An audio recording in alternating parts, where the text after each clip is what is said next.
It all starts with our protagonist, up completely exhausted, looks around totally disoriented, wondering where the physician approaches, asking if he can hear it and if remember who he is or about the accident, but in his mind, he is just an ordinary graduate student, recalls that there was a fire in the laboratory, and tried to save the hard disk with his research.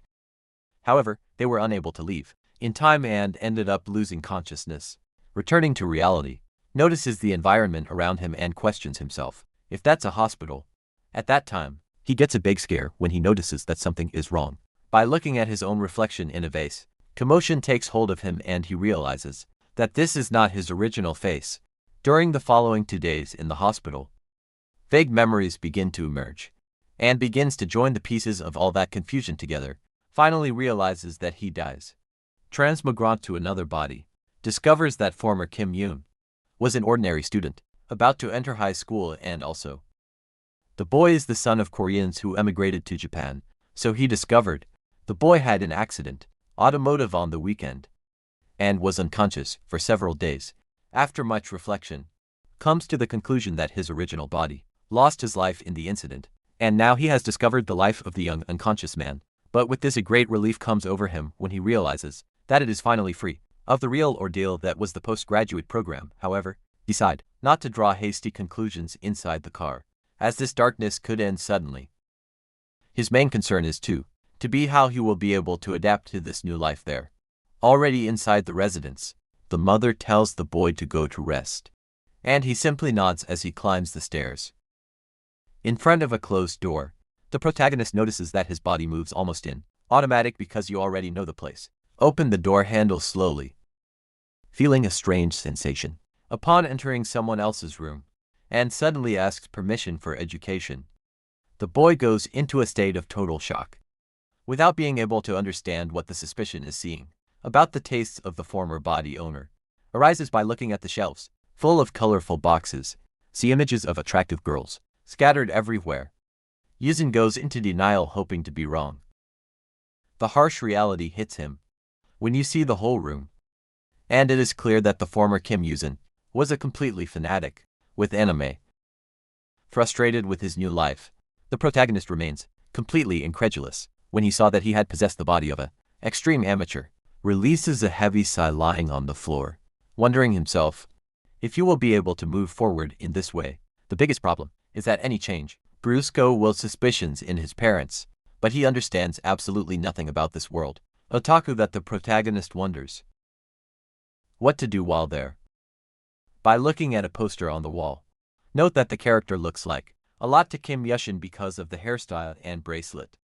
The boy quickly attacked, staring at the image full of girls around the drawn mirror, hopes it will not be true. The sad smile comes shortly after the old body owner. I was doing a cosplay identical to that of Manga and was an extreme level fan. Deduces that the child used to imitate the characters, and seeing that the shelf has sleeves of all possible genres, the boy decides to take a look. With a volume in his hands, Yuzin feels embarrassed to see the art with an elf and that exaggerated title. But when you look at another work, you try to remember where this style of history sounds from, and soon comes to mind. The story is about a famous teen romance sleeve, which broke the record of 10 million copies sold. Title was still going perfectly, the magic formula of the genre, and received many compliments for mixing, all with the author's unique style. However, the final volume generated general indignation when the author the main heroines and made the protagonist break up with the friend of childhood. At that time, the whole internet was lit up with angry comments, and the boy remembers having seen these publications online. As the book in his hands seems follow the same line as those famous works, decides to start reading in order to suddenly better understand the negative, catches it in such an incredible way that he realizes it, that it can no longer stop turning the pages. The work turns out to be good, and without realizing the passage of time, the young man goes overboard the whole night, devouring the rest of the collection on the table at the family restaurant. The mother warns that she has to go out and asks Yuzin to handle orders in case a customer appears, remembering the phrase embarrassing that he used to make his mother not suspect. The boy wonders what kind of life the former fan lived. although he finds everything very strange, recognizes that being a son of the owners of a barbecue restaurant is excellent for your diet. That's when the doorbell rings.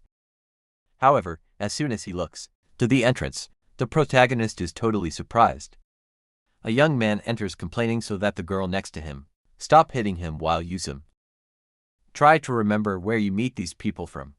Ignoring the scolding Yucca, warns in good spirits that it will feed him in the mouth, his brother, and that he has no way of escaping from there. As the girl shouted in the middle of the living room, the boy, blonde, feels visibly uncomfortable with such an embarrassing situation. When listening to the customer's name, Yusung's mind clicks and begins to suspect what is happening. Immediately associates the princess of the duo with the characters of the famous romance he read earlier in the day. Their astonishment only increases when they confirm that that customer in front of him is none other than the protagonist Sakamoto Ryu. In the face of this incredible discovery, the young man stays completely frozen in the middle of the living room. Without having any reaction, he realizes, terrified, that this is not a common reincarnation, but also being transferred to the interior of a manga.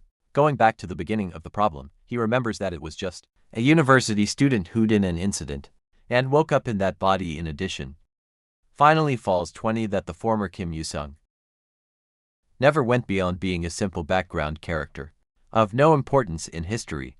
To summarize the madness, the protagonist notes, who became a character of the same monster otaku who spent the early hours of the morning reading, tried to search his memory, what it means to own someone from a book, but soon note, which has no advantage as he never read the full story.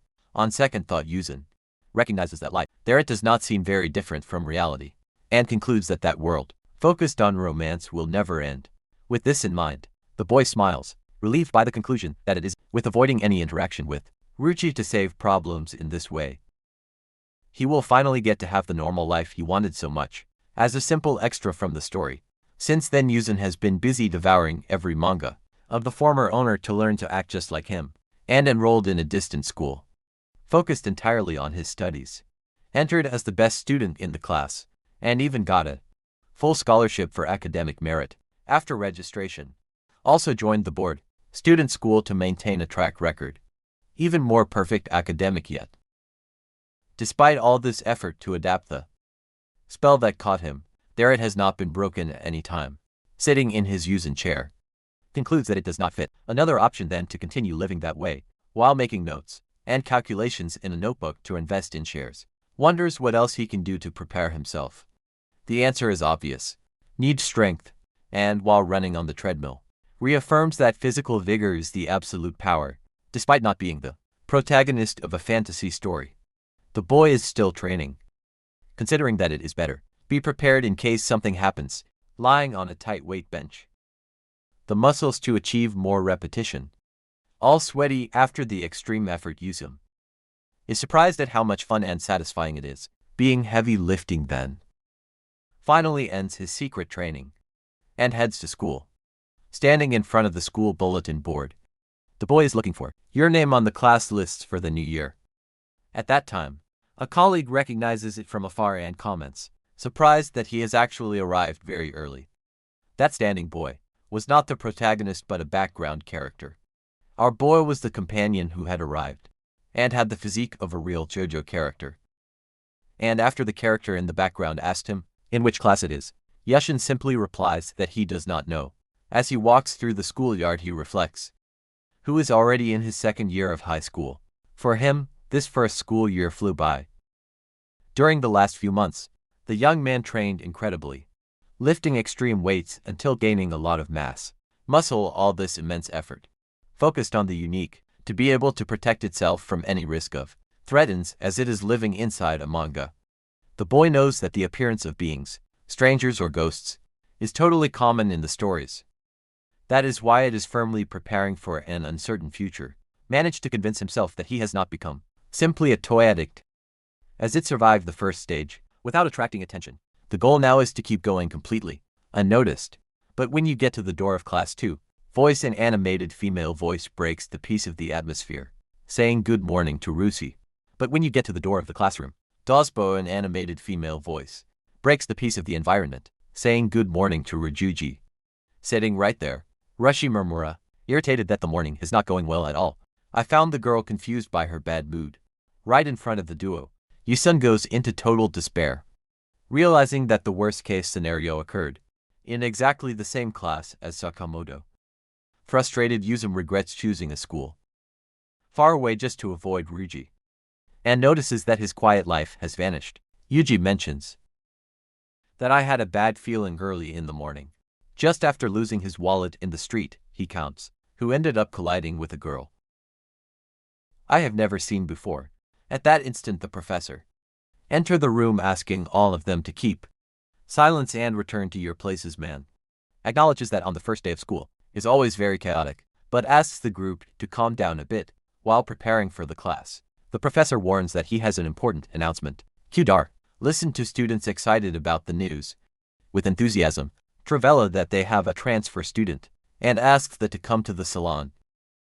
A very smiling young woman crosses the door, attracting everyone's attention with its and luminous presence. Immediately, the class starts murmuring about her beauty, and if it is a foreigner, while professor thinks they should rather focus on the board. Concerned about the adaptation of the new student, the man asks him, to the group that is, friendly and instructs the girl to introduce herself too. Very animated, the young woman reveals her name to be Kishimoto, counting that it comes from Shizuo and listing the things he likes the most. Watching the scene from his place, Yushin concludes that it was obvious that she would finish exactly in the same class as the protagonist. Young man soon confirms that this transferred student is neither more nor less than another major heroine in history. Although he did not read the complete original work, remembers very well how Rich was in first place of the manga popularity poll. In spite of that, the boy knows that his partner was not the final winner of romance, while the teacher looks for a free seat for her. Resuming the class, teacher points to empty desk, tells the new girl that he sits there and tells Sakamoto to take good care of his new partner, but Ryu gets a huge scare when he recognizes the girl and accuses the young woman of being the person conflict he encountered earlier in the day. Surprised by the situation, he also recognizes it immediately. Remembering the embarrassing shock they had in the morning, she loses patience and screams, calling perverted his partner in the middle of the living room. Yuji instantly returns the offense to him. Fun because of the uproar, the professor deduces that they already know each other and asks the student to take a seat. As soon as the girl settles into the chair on the side, the atmosphere becomes tense and Ryuji feels visibly uncomfortable by the look she gives him. With an air of disdain, Rich turns the face the other way, ignoring his table mate.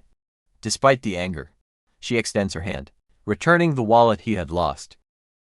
While Ryuji thanks him, a little embarrassed, our protagonist observes everything from afar, regretting having to endure this drama for 2 more years. Yusun knows that all his efforts is solely to ensure a stable future, to be living in a world guided by the logic of teenage romances. The young man believes he can predict the situations, even without knowing all the work, however. Understands very well that the stories of the comics rarely follow the course the Germans have hoped for. Precisely because of these constant turns of phrase, the boy continue reading the recent magazines to follow the patterns of love plots. Unexpectedly, Chachushi takes Rika by the hand and asks her to come out and talk to him. Says it is to clarify what happened earlier in the day. Samhwa itself warns him that he has a minute to talk.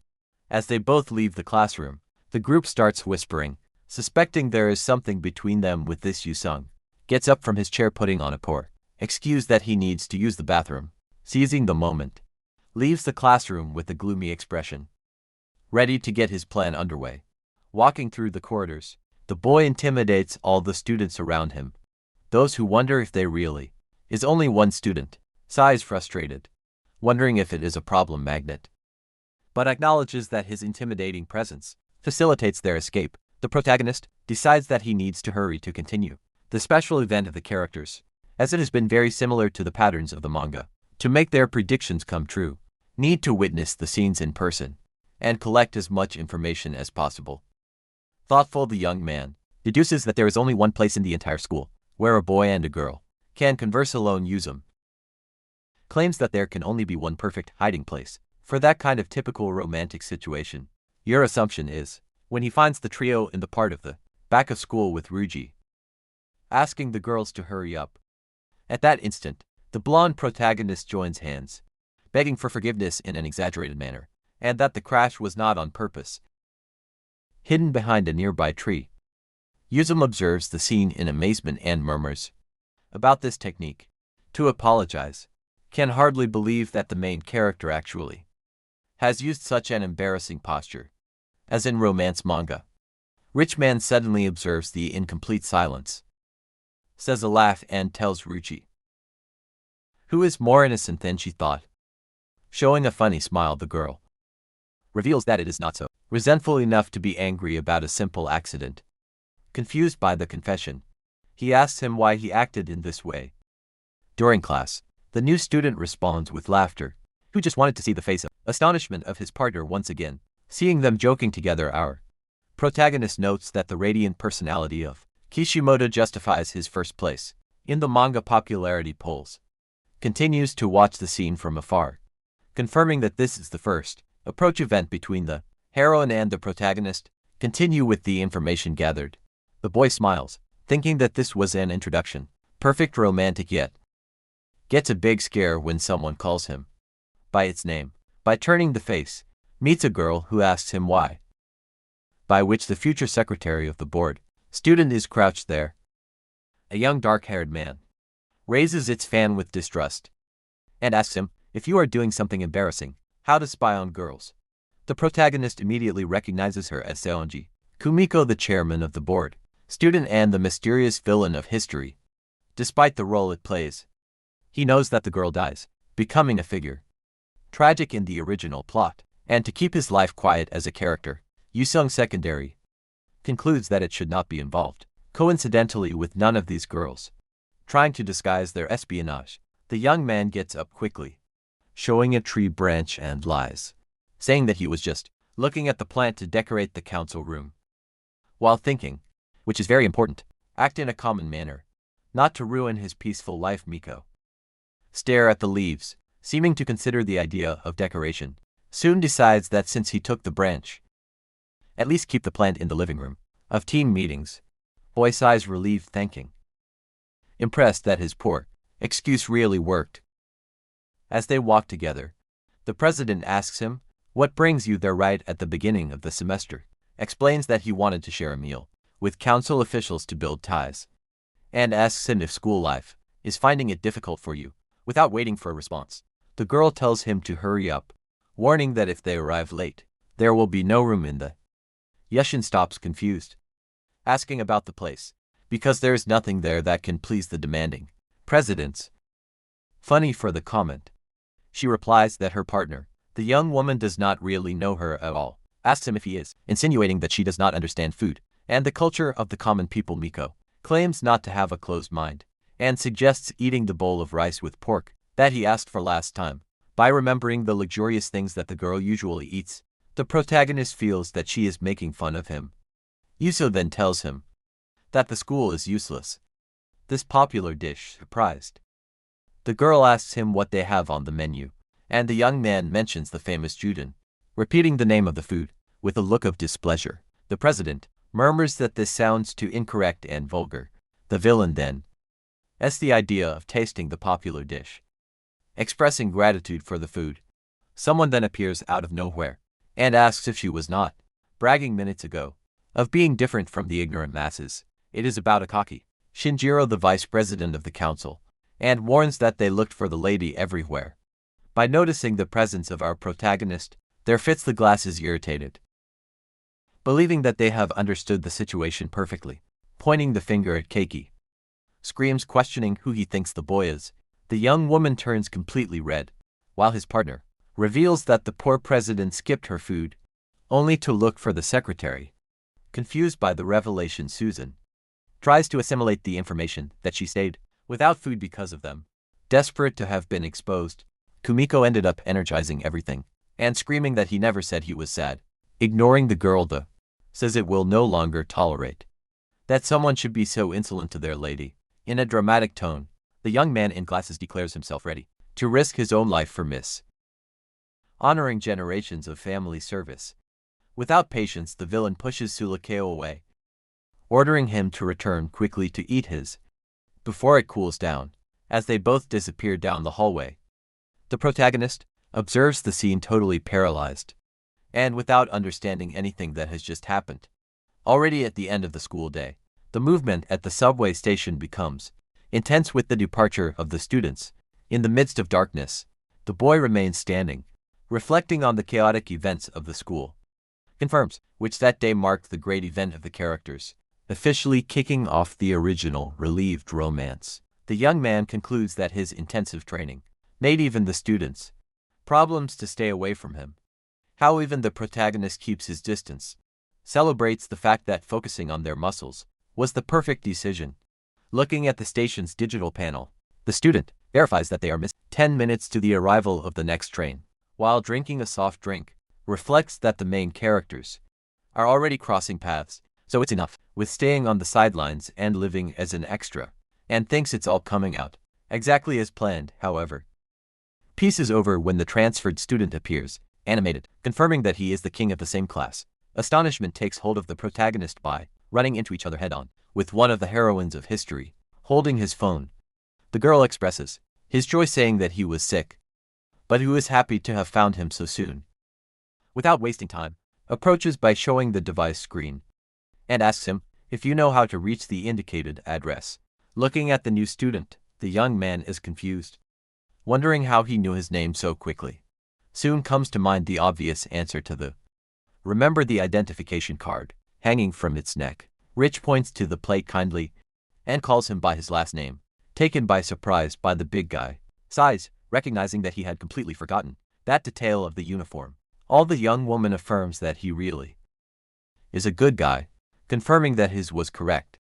Hearing the sudden praise, Yuzum fails to understand why she has such a positive image of him.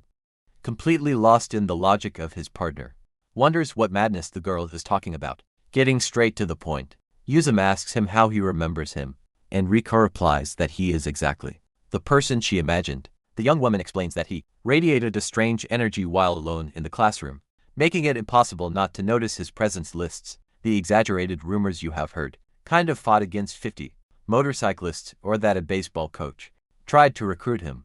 For this reason, the new student was curious, but at the sight of the class queen, clinging to it earlier, was sure it was. By understanding his partner's reasoning, Yusun realizes that she drew conclusions completely wrong about their personality. Frustrated, regrets that helping Kumiko has been just a noble act, but what an angel, involving it directly with the main heroine by noticing the warning of her condition. Emotionally considers embracing his fame as a boy. Rude to scare her once and for all. The thoughts of the secondary character are interrupted when the girl shouts her name. Waving your hand, puffing the cheeks, she complains that she praised him, and he didn't even understand, which makes the boy apologize quickly. As the subway approaches the platform, he thanks him, the compliment in a manner. The girl then warns him that the class could be misinterpreting things, but that someday you will see who he really is. Then suggests that you take those exaggerated stories simply as part of the script of life, assures him that behind this terrifying smile is a great guy and promises to be his friend, to take care of him from now on. To the joy of his partner, he realizes that trying to scare her with a tough guy attitude would be completely useless. By evaluating the extroverted personality of Rich, concludes that it would be impossible to avoid classroom interactions. Even so, the protagonist decides that his role of extra common must remain intact at all costs, and agrees to become his friend. Rika smiles, thinking her plan worked, and that he has the freedom to deceive himself. With one hand on his forehead, the girl remembers the initial reason for the talk, and asks how to get to Seiyo Station. The young man checks the route on his phone, while his partner explains that he has just moved in, and subway lines find them very. Knowing that the destination is an exclusive neighborhood, the background character deduces that the girl also has the classic rich girl background. Excited about the road, the blonde celebrates that the ride passes close to her home, and that they will be able to take the same train. Already inside the carriage, the new student is surprised to discover that they live in so close. The boy confirms that it gets off just 2 stops later. While to her it seems like an incredible coincidence, he sweats cold when he considers that this approach is a big problem. The full weight of reality falls on it when the boy notices that the situation is already following the surrounded by a romantic comedy. Despite all its physical conditioning, recognizes that its greatest weakness is never to have read the original work to the end. In that, decides to extract information directly from the source will be much more useful than trying to guessing the patterns of the story on your own. To protect your future, the plan now is to maintain harmony in order to advise her and prevent the story from going astray. Hey, remembering a comic arc where the protagonist helps a colleague, believes that this small change will not affect the main plot. Putting the plan in motion, he turns around asking the girl if she wants to drink something, taking heroine completely by surprise. Handing him the drink in the Uzum machine, tells him to consider it as a thank you for your friendship, and Rich chews a sweet cola soft drink. The girl takes the soft drink, quickly giving you big drinks. Fully satisfied, the new student celebrates that there is nothing better than soda. The protagonist makes a comment about taste of her for the drink, but she explains that I have not taken it for a long time because I am on a diet. He is a little surprised by the note that his partner is concerned about diets. In that, Rika proudly shows him the screen of his cell phone, with photos of her wearing stylish clothes. The young woman explains that he worked as a model for a fashion magazine in his hometown, so taking care of your body is mandatory. Staring at the photo, the young man asks directly if the difference in the image is only makeup, which makes the girl quite angry. To escape scolding, he quickly points out that his train has arrived. While the heroine complains about the change of subject, transportation soon appears, sliding rapidly along the station tracks. Already inside the carriage, some passengers whisper in panic, commenting that Yuzin looks like a dangerous evildoer. People avoid eye contact by complaining of how difficult it is to travel in peace with someone like that, while the duo stays there in the middle. Funny about the Rich situation, murmurs that hanging out with him guaranteed him a good shortcut of peace of mind, but the extra feels it's almost a trap. Focusing on what matters, the young man opens the map on his cell phone to figure out how to bring her home. However, heroine turns out to be terrible with directions and is completely lost, trying to explain the way. Arriving at Kito's Funabashi station, the girl gets off and thanks him for everything. The protagonist warns him that he will get off to stops later in Seiyo, saying goodbye with great joy before the Rich doors close. Assures him that he also will be assisted the following day. Train right away continues its journey, leaving the student only in the platform is paralyzed, assimilating the information, frightened at the thought of having to accompany her again tomorrow. The next day, the school bell rings outside the school. The movement of the students through the courtyard begins. Hidden in its usual chasm corner, opens a well-prepared lunch full of kimbo. The boy takes a piece with the chopsticks ready to enjoy your food, but her piece is interrupted when Rika appears, holding a small bag and calls it by its name. The new student asks him, a bit incredulous, if it has been spent every day eating there alone. He justifies himself by saying, to eat in the living room makes his colleagues feel uncomfortable, so be playing close to the recycling area is simpler. The young man reiterates that thus everyone has time to get used to it, reminding him of the same girl who someday you will see who their plan really is simply to wait in silence.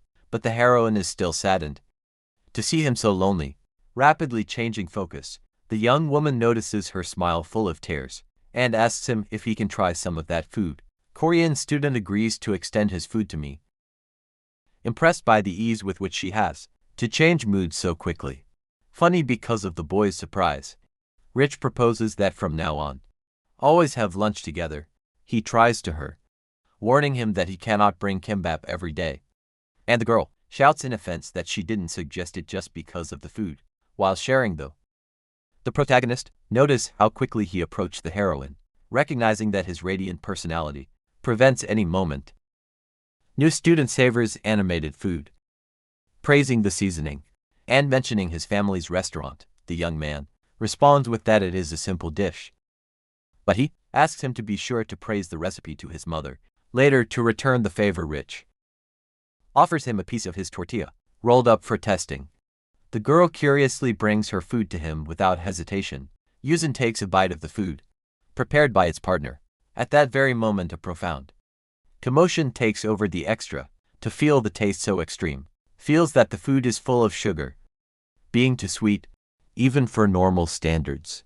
The boy questions the amount of sugar he used in the recipe, and his partner responds with confusion, who simply put what he deemed appropriate. With a gloomy and serious aura, Yuzin decrees that eating so much sweet will ruin your health and promises to make him a sugar-free tortilla next time. Rich makes a grimace of disgust when he reveals that he uses salt in the recipe, arguing that the combination of sweet and salty is the best. He insists that sales are fundamental and critical. Her friend's decomposed, who simply laughs at the situation, saying that everyone has different tastes. The light talk is interrupted suddenly because of the sound. Characteristics of the protagonist face the entrance to the recycling area and sees two figures approaching. Immediately recognizes the president of the board of directors, student who blows the loudly. With his face covered by an intimidating shadow, Kumiko murmuring that the heavens do not forgive relationships inappropriate among students. Full of authority, the villain points the finger, declaring that he would never allow I need shamelessness at school. The young man is completely lost, trying to understand where he got the idea of an inappropriate relationship. Kaki approaches with a firm step, defining the situation as that of a couple hiding in a secluded corner to eat. The boy looks down on Yusung, asking him if he is going to give pathetic excuses after being caught red-handed. Keep calm. The extra replies that there is nothing wrong there, but realizes how frequent that have become their encounters. Rika defends it, saying that meetings are normal for board matters, although he finds it strange that they run into each other every day at the gym. Upset by me, Kumiko takes a look at him, withering the new student, asking him if he has something to declare. At that time, Trika attacks with voice and points to the girl, calling her by the nickname of President. Gloomy rich girl freezes instantly, totally offended by this entitle. In a pinch of shame, the heroine laughs, commenting on the rumors that the president is always alone, wearing that creepy black uniform. Losing all his elegant composure, Kumiko screams indignantly, stating that the outfit exists to project the dignity of the council. The new student suggests that she simply should accept his style, since everyone calls it cosplay. I found the villain dying of shame. While Kumiko trembles with rage for being the target of ridicule, Trika tries to offer him a bite of food. As a peace offering, I just struggled with humiliation. The president warns him dramatically that he will let it pass. This time she runs desperately through the courtyard, followed by Akaki who begs the lady to wait for you. The duo behind merely sees how the board members disappear at a confused distance. The girl asks him what he did wrong, but the protagonist sighs, admitting that he has no idea later on. Already in the classroom, Empty Friend calls her partner. Rich approaches her desk, asking him why the young man has not yet gone home. Yuzin shows him this club guide, explaining that he now has more free time and is thinking of joining some activity. Encouraged by the idea, the young woman proposes that they take a walk by the school to test some options on the same day, argues that visiting the sites is much better than sitting around thinking too much, and the protagonist agrees with its logic. The extra gets up from his chair ready for action, while his partner asks him, "What will be your first destination?" He naturally warns him that he is planning to visit absolutely all available clubs. Arika by her ambition and air, dangerously intense and gloomy, takes over the boy, in her fingers and covered by an aura, terrifying purple. Yuzin decrees that he has hearts to discover how far his miraculous strength can take him. The fate chosen by the protagonist to start your test is the soccer club field. On the lawn, one of the students takes a powerful shot against the ball. However, the shot goes far away from the goal and hits the fence, proving that his aim is lousy. Watching the scene from afar too, troublemakers make fun of boy for failing 5 times in a row without scoring anything below. The two begin to provoke the soccer team, turning around full of confidence. The athlete warns them to score a goal. Not difficult at all. To the troublemakers, do not like his attitude and threaten the player, demanding respect for the best duo of school strikers. But when he saw that he was the team's number 10, the kids are paralyzed by the scare. With a cold look, Crad orders them to get the hell out of there, as the team needs to use the entire field. The duo swallows saliva when they realize it, that they messed with the club's most dangerous veteran in a cold sweat. The troublemakers apologize immediately and promise to leave without causing any more problems. One of the players thanks the captain for his help, relieved to finally get rid of this discomfort.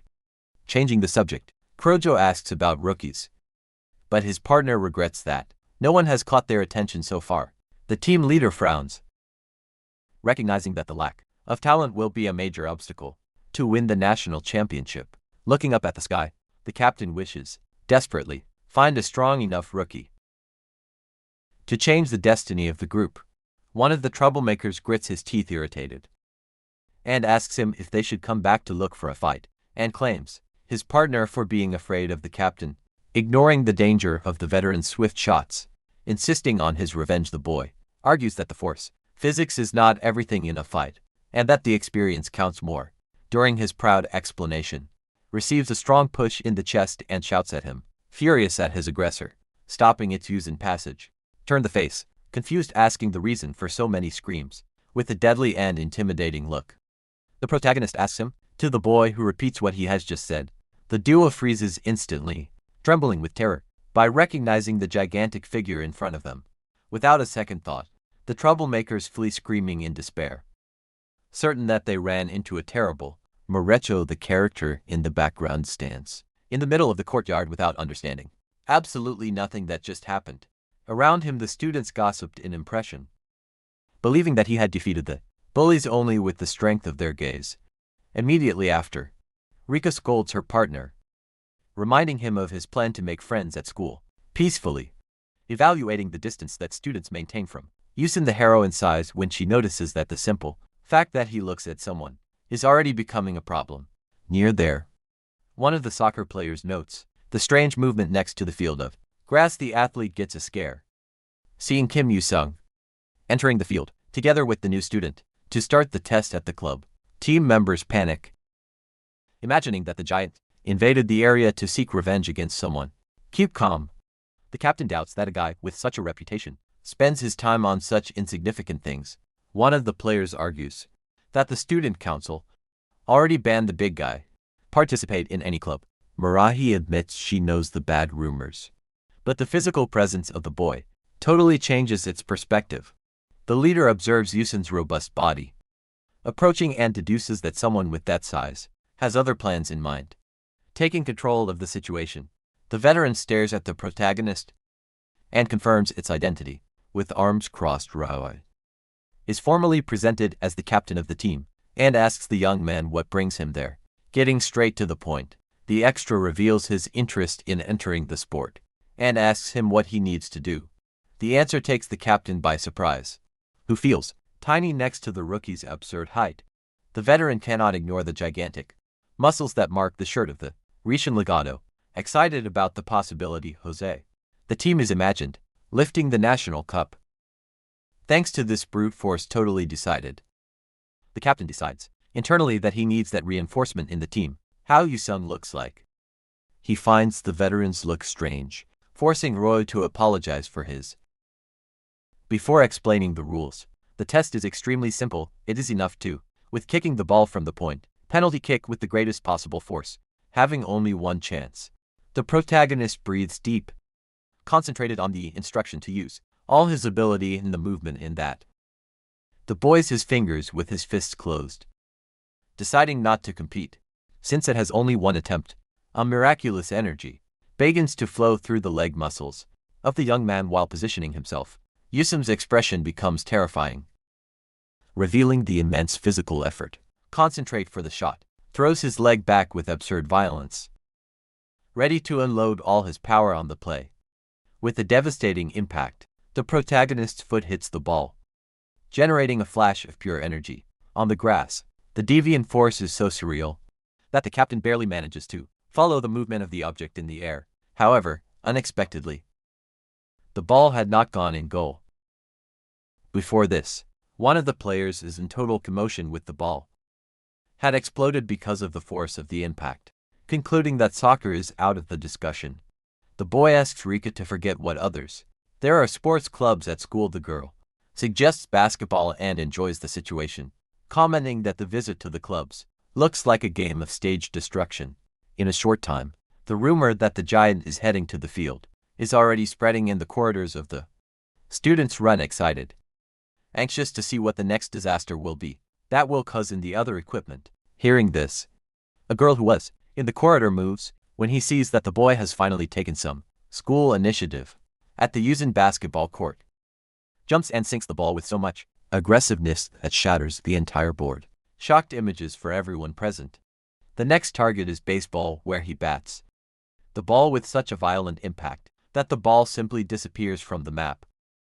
Passing to tennis, the strength of the protagonist's serve simply opens A on the ground. With all these catastrophic failures, most of the options in Lika's notebook end up being removed from the list. The young woman celebrates the end of another stage by applauding, while the background character maintains its usual neutral expression. In the face of so many sporting disasters, the young man asks, how many alternatives remain to be visited? Full of click, pride shows a lot of confidence. Pleased to have the opportunity to showcase the results of its research. Putting on a pair of glasses to look more intellectual, the heroine is preparing to present the data it has collected. Explains that several sports do not offer tests that day. Only 3 viable alternatives remain at this time. The first option is fully focus eds in the development of resistance and physical concentration. Second way would be swimming, ideal for improving cardiovascular health, and finally strengthen the entire body. The third alternative is kendo, extreme training oriented, of discipline and mental strength. Fitting the glasses on his face in style, the girl confirms once again that these are the only disciplines available. Super proud of her own explanation, the young woman asks him for a compliment, but Yuuzhan tells him that he didn't need to do so much drama for that. The protagonist remains thoughtful when his partner offers to cheerfully to guide you to any of these destinations, completely breaking their expectations. The boy asks her if her friend has worked as a Mexican actress to heroine, completely embarrassed by the unexpected comment. The protagonist comments that his partner seemed to have a talent for acting, but asks him to know the subject if that is not the case, touching his hair shyly. The girl admits that she thinks so, a somewhat embarrassing topic to talk about. Completely blushing blonde reveals that in the past, used to do something very similar to acting.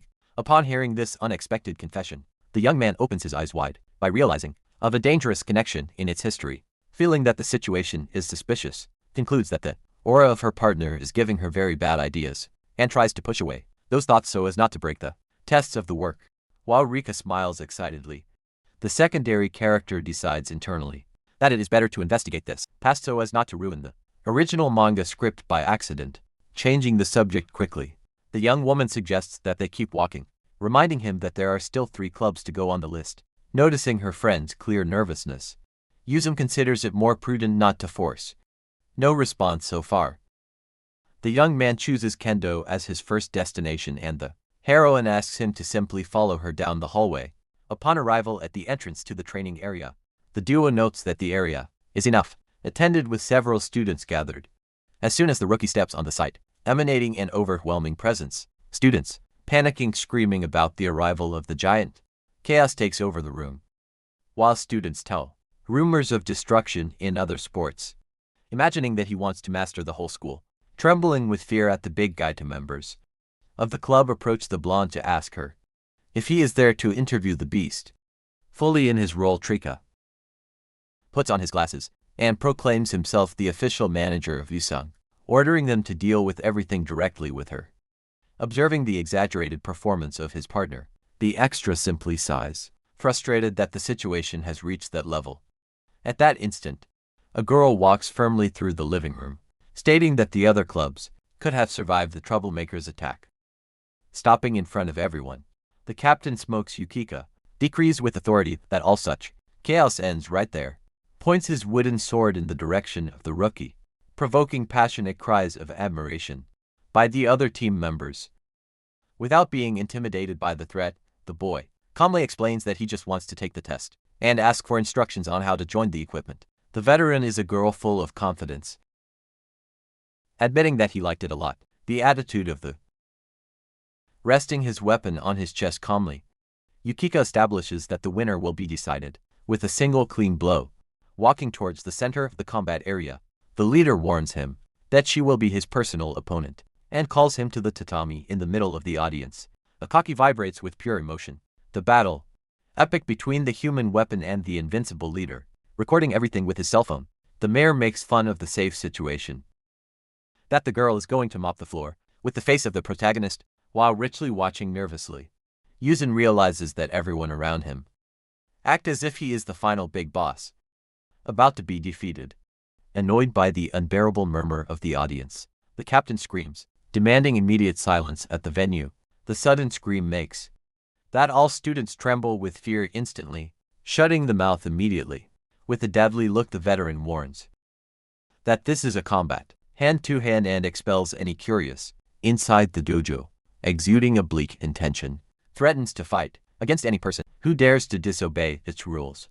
Even before facing the rookie, terrified by the overwhelming pressure from the leader, students retreat rapidly. Outside the main area, observing the position of the rich opponent, comments that the girl has a much higher skill level, that of the other students, staring at the center of the place in earnest. The protagonist recognizes mentally that his partner is absolutely right. An immense and oppressive snake-shaped aura appears behind Yukika, proving to the boy that she is not really there. Joking about this, the extra asks her friend to wait outside, and the heroine wishes him good luck before leaving to prevent her from being scolded. Already in position and ready to attack, the captain asks him if the rookie is completely sure not to use no protective armor. He justifies himself by saying that the club should not have any team of its size, which leads the girl to discard her own armor to make the fight fair. Holding his sword firmly, Yuzum accepts the mayor's condition, but warns that it will not be done responsible in the event that she is injured, believing that the rookie's concern is a joke. The veteran laughs at the absurd idea that she could leave wound from there. Wrapped in a gloomy energy, the leader assures him who will not even touch his uniform, and orders the boy to prepare for his defeat. Without prior notice, the girl advances with terrifying speed, throwing a blow, direct and furious, against his opponent's face, as a relentless sequence of quick attacks. Praising the excellent defenses of the alleged evildoer by further increasing his Yukika aggressiveness, says that ordinary muscles mean nothing before a true artist. Marshall, the veteran, continues to press without respite, forcing the protagonist to block each attack with its own stick, taking advantage of a small gap in its defense. The girl jumps in a vertical blow, but the big guy rejects wood with ease. Still in the air, the captain smiles, full of arrogance, calling her a fool to the rookie for not being able to avoid such a simple trick. During the exchange, touching the ground quickly, the veteran runs behind her opponent's back, stating that the fight ends at that very moment. Before she attacks, the young man raises his muscle energy to the maximum, spinning the sword in the air, thanks to the brutal force of its movement. With a superhuman charisma, Yuzin grabs the gun from behind, even before it falls, stabilizing its base to counterattack. The captain is paralyzed at that instant, totally terrified by the crushing pressure that the rookie's body began to release. When he looks at the boy, he realizes that he left a false opening on purpose, and that she could have been annihilated from having been the fastest. Recognizing the very serious mistake of underestimating his enemy, Yukika concludes that prolonging the fight only costs his life. In danger, determined to end the combat at all costs, invokes its snake aura and prepares the strongest attack he possesses, unloading all its fury in a downward cut. The leader uses the secret technique of her clan to eliminate the protagonist once and for all. However, in an open and of eyes, the extra was carrying his weapon with extreme precision and hits the girl in the shoulder. Before receiving the damage, the force at the tip of the sword generates a massive explosion of blue energy that completely illuminates the mirror. Thrown backwards, the veteran is trying to understand how someone was able to overcome the secret and invincible movement of the Fuma family, spinning through the air in shock. The girl is still trying to prepare one last counterattack, desperate to save his honor. At that instant, the big guy's cane hits his stomach with a devastating impact, leaving it airless instantly. By being thrown violently against the wooden floor, Yukika feels stunned, wondering if she was struck by some kind of magic.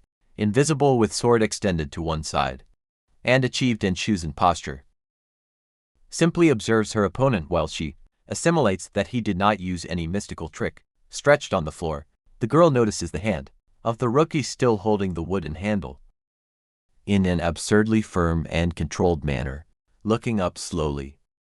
The veteran enters a state of pure terror by tying the ends of that overwhelming force with swollen chest and veins, fighting for the activation of your muscles. The protagonist shows that pure physical force to crush it. The next morning, the classroom dawns full of gossip about Yusung. Absolutely defeated to all sports clubs, the students whisper in fear that Kendo's team was the one who stood the worst, resulting in hospitalization immediate from the invincible captain, looking sideways at the boy sitting at his desk.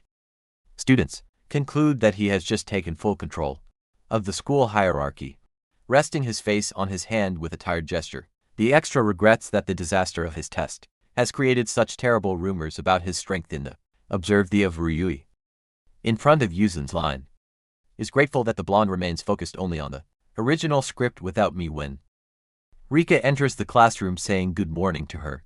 The big guy concludes that this distance from is ideal for his or her life. Suddenly the peaceful piece is torn to pieces when a girl, redhead, bursts into the place shouting, demanding that Sakamoto Ryushi from the face. Everyone in the living room turns to the door in confusion, and some students.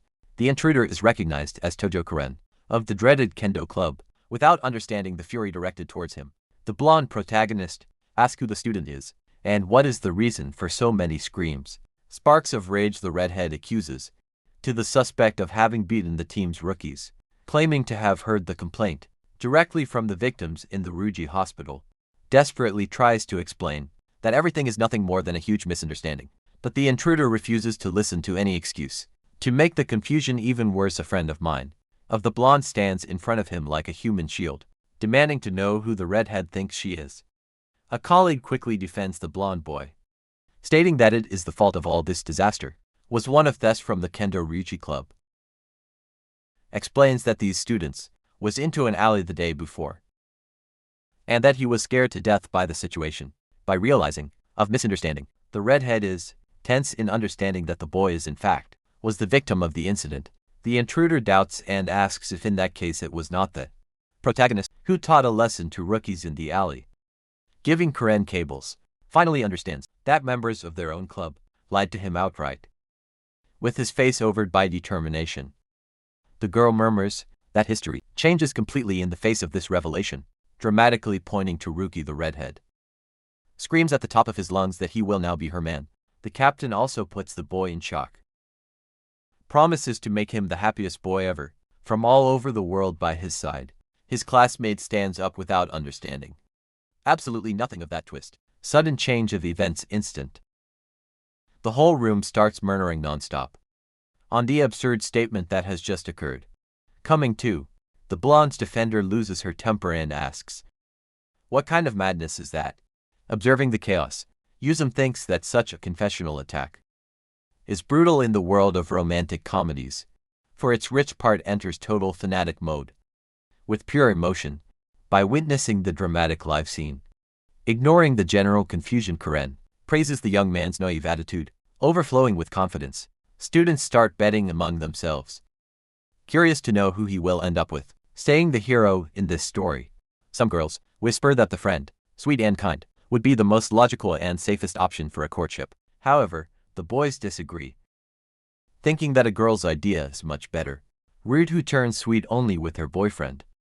Commotion continues to dominate the classroom, while the secondary character observe everything in complete silence. In the midst of chaos, the blonde tries to argue and counter the nonsensical statement you have just received. The big guy reflects that it takes a lot of courage to drop such a phrase at the right time in history at that. Rich attracts the attention of his partner and asks him who he thinks he will end up with. Remaining the protagonist, blonde waits for the answer with a mysterious look and a rather playful tone to provoke his friend. Russian admits in all sincerity that he has no idea, thwarting the girl's enthusiasm in their thoughts. Recalls that in the original work the hero ended up with her childhood friend, but to the protagonist's surprise, the heroine lets out a giggle and affirms, know the exact answer. With total conviction, the young woman decrees that Sakamoto will probably date the red-haired intruder.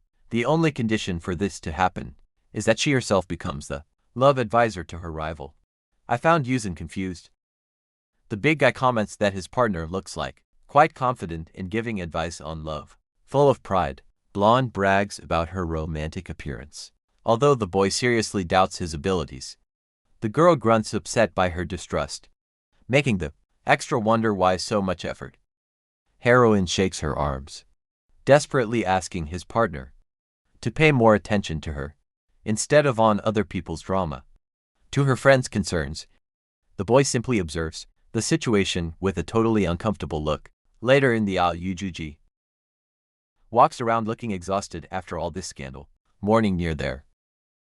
Some students comment that the redhead does not stop insisting on going out with the blonde guy during the weekend. Lero sighs worriedly as the captain is demanding to pay for a meal. As a flashlight, the gossipers quickly conclude that going out to eat at the weekend is practically a romantic date. Paying attention to the Yuzin conversation, here's the rumor that the intruder is the daughter of someone very important. The rumor gains momentum when revealed that she would be the chief's direct heir of a criminal organization. Information takes the big guy by surprise when he discovers that it is a famous family mafia in the singing region. Noticing his friend's skeptical reaction, the gossiper comments that he does not look like believe in this whole story. The skeptical colleague argues that even if true, the girl has never hurt anyone of them at school. All of a sudden, the other student adopts a gloomy aura and jokes, saying that now he feels like calling her boss. Analyzing the situation, the protagonist concludes that this mobster training is perfectly possible in a manga world. Vanishes when Karen slams the door open with violence, shouting again the name of his target. While the redhead demands to schedule the appointment, Yuzin decides not to meddle in the problems of Colombian script, trying to protect the blonde. The kind friend yells at the intruder to stop that absurd persecution of the school. The young woman claims that the boy is visibly uncomfortable, and that all that fuss has nothing to do with the redhead. By observing the love triangle, the supporting characters whine with envy for not having girls fighting over them. The relentless insistence of the captain continued during breaks, always demanding that his was accepted immediately. Without a drop of patience, the aggressor simply grabs by the neck the boy brutally in the middle of the corridor. Curalando the boy against the lockers, decrees that they are both going to eat together on the weekend. As of place, terrified by the absurd force of the captain, the poor protagonist cries, begging for mercy away from the scandal at the Rich asks his partner, "What are your plans for the Golden Week holiday?" Without much enthusiasm, he replies that he simply will help at his family's barbecue restaurant. Seizing the opportunity, the blonde gets shy and invites him to stop by his house in case you have some free time. Like the perfect bait, mentions having a gigantic manga collection. Awakening the immediate darkness of the boy, the heroine is thrilled to reveal that her father has enough copies to fill an entire bookstore. Called with the idea, the extra promises to call her, and her friend warns her that she will prepare her father for the surprise visit. Changing the subject, the young woman takes a huge bite out of her food with great joy. Looking at his plate, the big guy comments, impressed that his partner eats too much to be someone so. Having a piece of meat, the boy reveals that he also has some difficulty to gain weight naturally. Pulling out pants, Rich releases proudly that all his food will end up right to your liking. Direct and unfiltered declaration leaves the supporting character opening his eyes of pure surprise. At the instant, the blonde accuses him of being a pervert for staring, making the young man realize that he fell into a trap set. The discussion is interrupted when both the blonde guy is heard playing in a panic at a nearby table. To see how the scene unfolds, heroine feels that the perfect opportunity has arisen and runs off into the action. The original protagonist looks up in surprise to the new girl who has just burst into their conversation. The boy asks him who is the intruder, and the blonde is officially presented with a tone of great confidence. Putting your hands at your waist, the self-proclaimed counselor warns redhead, who wants to help her with her problems. The sudden interruption leaves both the blonde and the intruder totally confused by their attitude. To Yusin's surprise, in the background, the redhead confirms rumors that the new student is excellent at giving advice, while rich captain overflows with pride. Asks innocently How he learned about the conflict. The blonde points out the obvious. Remembering that the girl is making a scandal, Sakamoto at every break. Acting in an adorable way, heroine claims that it is time. Perfect to talk in depth about the situation. Listening to the unexpected proposal, the redhead blushes at the idea. To receive professional assistance. To conquer the Yusen boy moves away from the commotion. Walking quietly, noticing how rich it looks. To be living the moment of their unfortunate life. The program advisor, a serious meeting for the next day. Ensuring that everyone will be present. On the way to, the protagonist reflects that the original story was centered on only in rivalry. Around Sakamoto, however, the excessive goodwill of the blonde to help her opponent makes him very suspicious. Determined to ignore the script interrupts his thoughts, to concentrate on their own training. Inside the establishment, the boy take a deep breath, ready to release the tension of the day, while exercising the bench. The big guy hears a rare agitation coming from up close. Interrupts his confused series. I need to identify where all this noise is coming from. Without understanding the screams, the extra asks in voice, "Hi, what caused that sudden commotion?" At that time, a female voice calls him by his name, drawing their attention to the other side of the room. Looking at the young Yusen, comments in the casual how immense that coincidence is. The girl stays paralyzed by recognizing the boy who humiliated her in the school gymnasium. To confirm their suspicions, the protagonist asks him directly if it really is Fuma. Yukika, blushing, the captain tries to justify their presence, stating that the club's activities are sufficient. Evading her gaze, the young woman admits that he had no idea that his opponent also frequented that place. The boy finds the excuse funny, immediately understanding why the other musclemen were so euphoric at the bottom. The protagonist observes the girl carefully and comes to the conclusion that its beauty justifies all this enthusiasm. To keep the conversation quiet, the grandson comments that he had no idea that his partner went out there. Yukika responds confidentially, who has just moved around the area very recently. While the boy processes the news, a deep voice interrupts the talk, declaring that the situation is perfect. Both are surprised by a man, robust and smiling and approaching with a lot of energy. It is Nakayama Yujiro, the enthusiastic director and owner of that weight prototype. Without wasting time, the instructor leaves the responsibility in the hands of Yusung and orders her to guide the new student through the site. The old man argues that the presence of a schoolmate will make the girl feel much more comfortable during his training. Taken by surprise by the unexpected mission, the extra tries to process what just happened. As he approached the ear of young Yujiro, states with conviction that the girl only appeared there because he likes airy insinuation. Malicious director takes the boy totally for a ride, surprise leaving him stunned. But ignoring the tension, the owner of the castle tells the captain to simply observe the veterans' movements on that first day. With a sigh of exhaustion, Yusen walks towards the team, having the absolute certainty that the old man misinterpreted everything. During the preparation of the bar, the director suggests start warming with a terrifying 220 kilos, surprising the girl. In an attempt to calm the young woman's scare, the director assures him that there is no cause for concern. Our instructor proudly reveals that he has been working in the area for 20 years, and you've never seen a boy like that. Without losing concentration, the big guy positions himself on the device and grabs the heavy bar with great firmness, lifting the brutal load without the slightest difficulty, executes the movement with a technique absolutely impressed by its ease. The old man praises his execution and decides to increase the weight to 270 kilos. The kendo veteran listened to the new figure, totally paralyzed by the absurdity of the situation. After finishing the exercise as if nothing had happened, Yusung cleans his hands quietly. After completing 5 complete series, patting each other on the shoulder, the principal presumes to have noticed that the student was a true phenomenon. My interest, Tonto. The girl observes the brutal training and wonders if that is not a pure form of torture. To the close analysis of the young person is forced to admit that this physique is impossible for a simple high school student.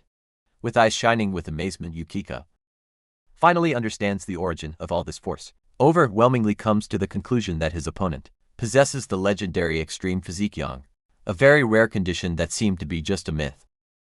A powerful and mystical aura seems emanating from the protagonist's body.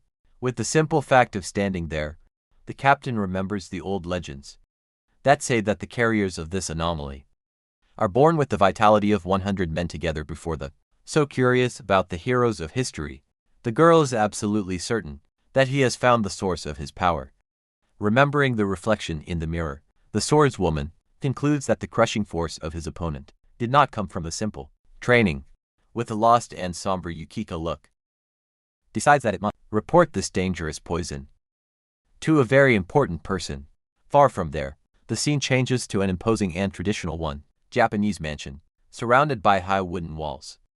As soon as they enter the property, Karen is greeted by a group of mafiosi in suits, who shout welcome to the heiress of the clan. Together with the youths and girls, is left in disbelief when he notices that Rick acts with total naturalness in the face of this absurd gang scene. The big guy sighs in resignation, realizing that it will never get used to the ties of a world and hard piece falls down. Little until a henchman with mustache approaches and panics absolutely by measuring the size of the young person, fearing an enemy attack. The man pulls out his gun and orders the young woman to walk away of that dangerous spy from another organization. Furious about this attitude, the redhead shouts that it is disrespectful, as his colleagues only came to provide help.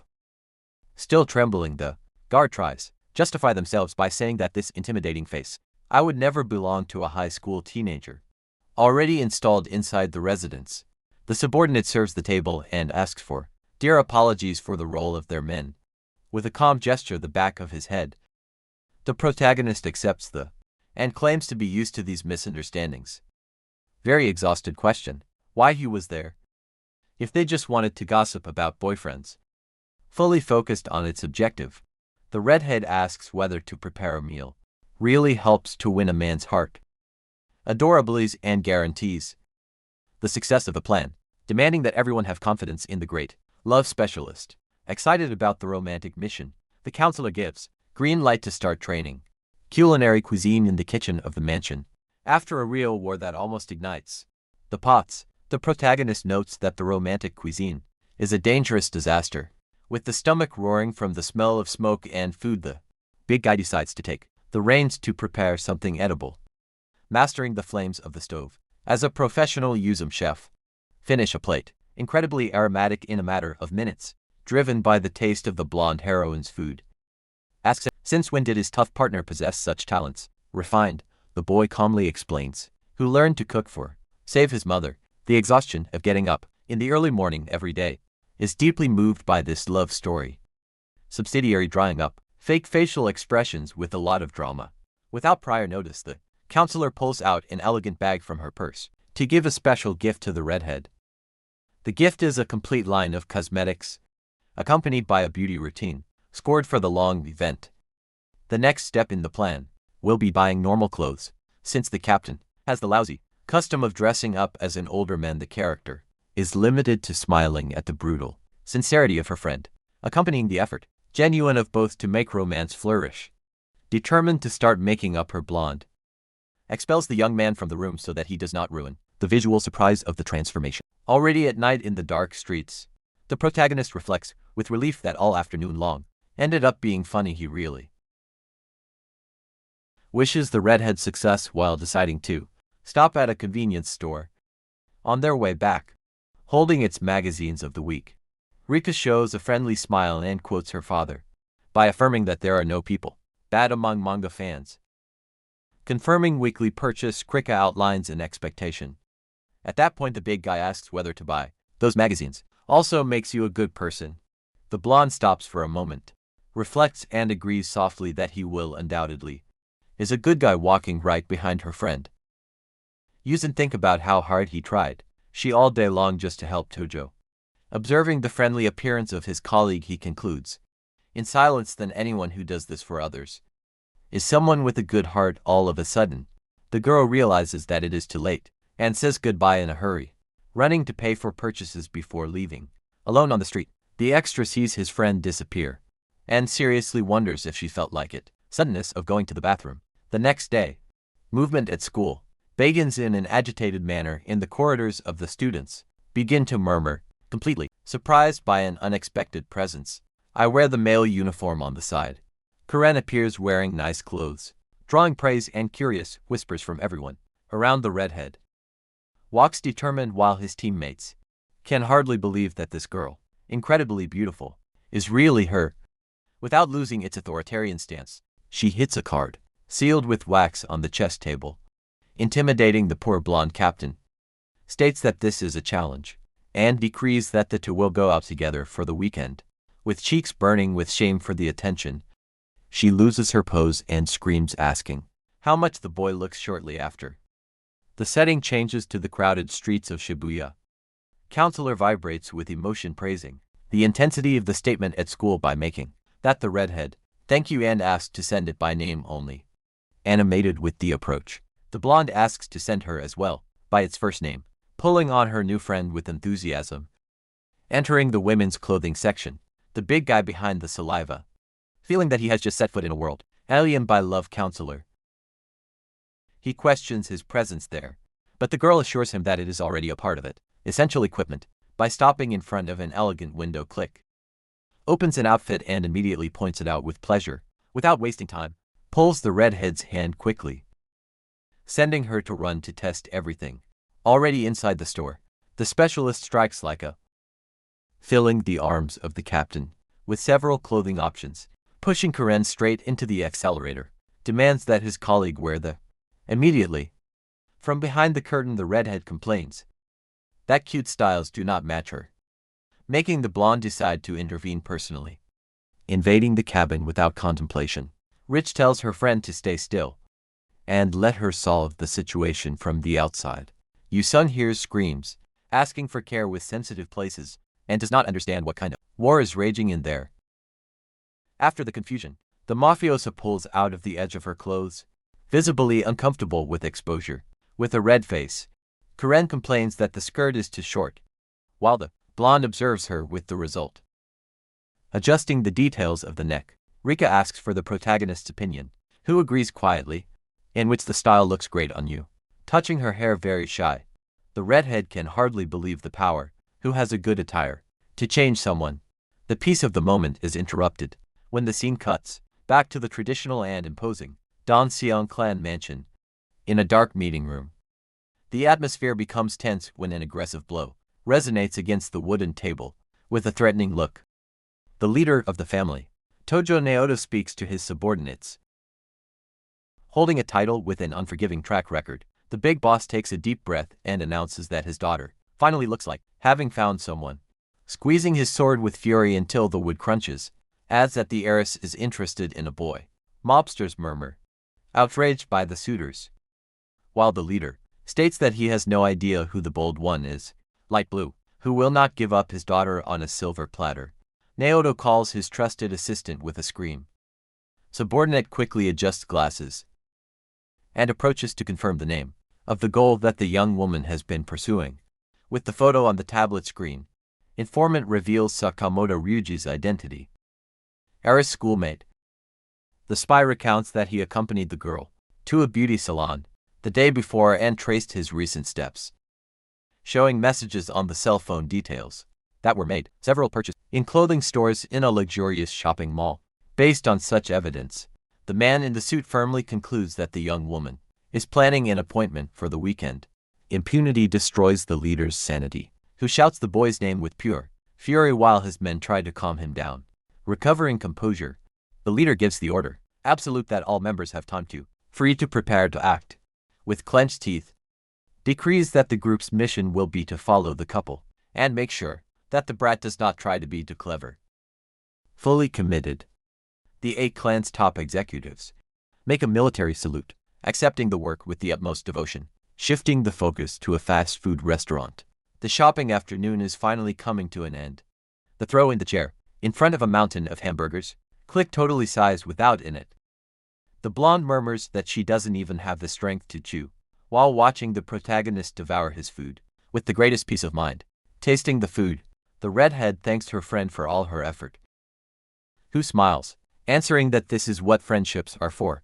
Karen admits that on shopping day, it was incredibly fun, and reinforces its rejection of continuous assistance. Noticing the big guy's appetite, she suggests paying for more hamburgers, but he denies, warning that he prefers rice to bread. Even so, the heiress insists that I let her know if she wants something else. wanting to return the support he received, biting Yuzen bread. Reflects that the girl looked like a troublemaker at first, but in reality is a very attentive person, staring at. The redhead asks if she has something on her face, and he responds, "No way, it has a little tomato sauce," while the mobster panics. Her cheeks.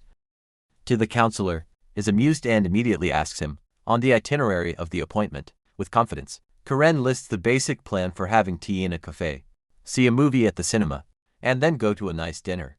The peaceful response makes the specialist hit the table, accusing her friend of being too sorry about this planning.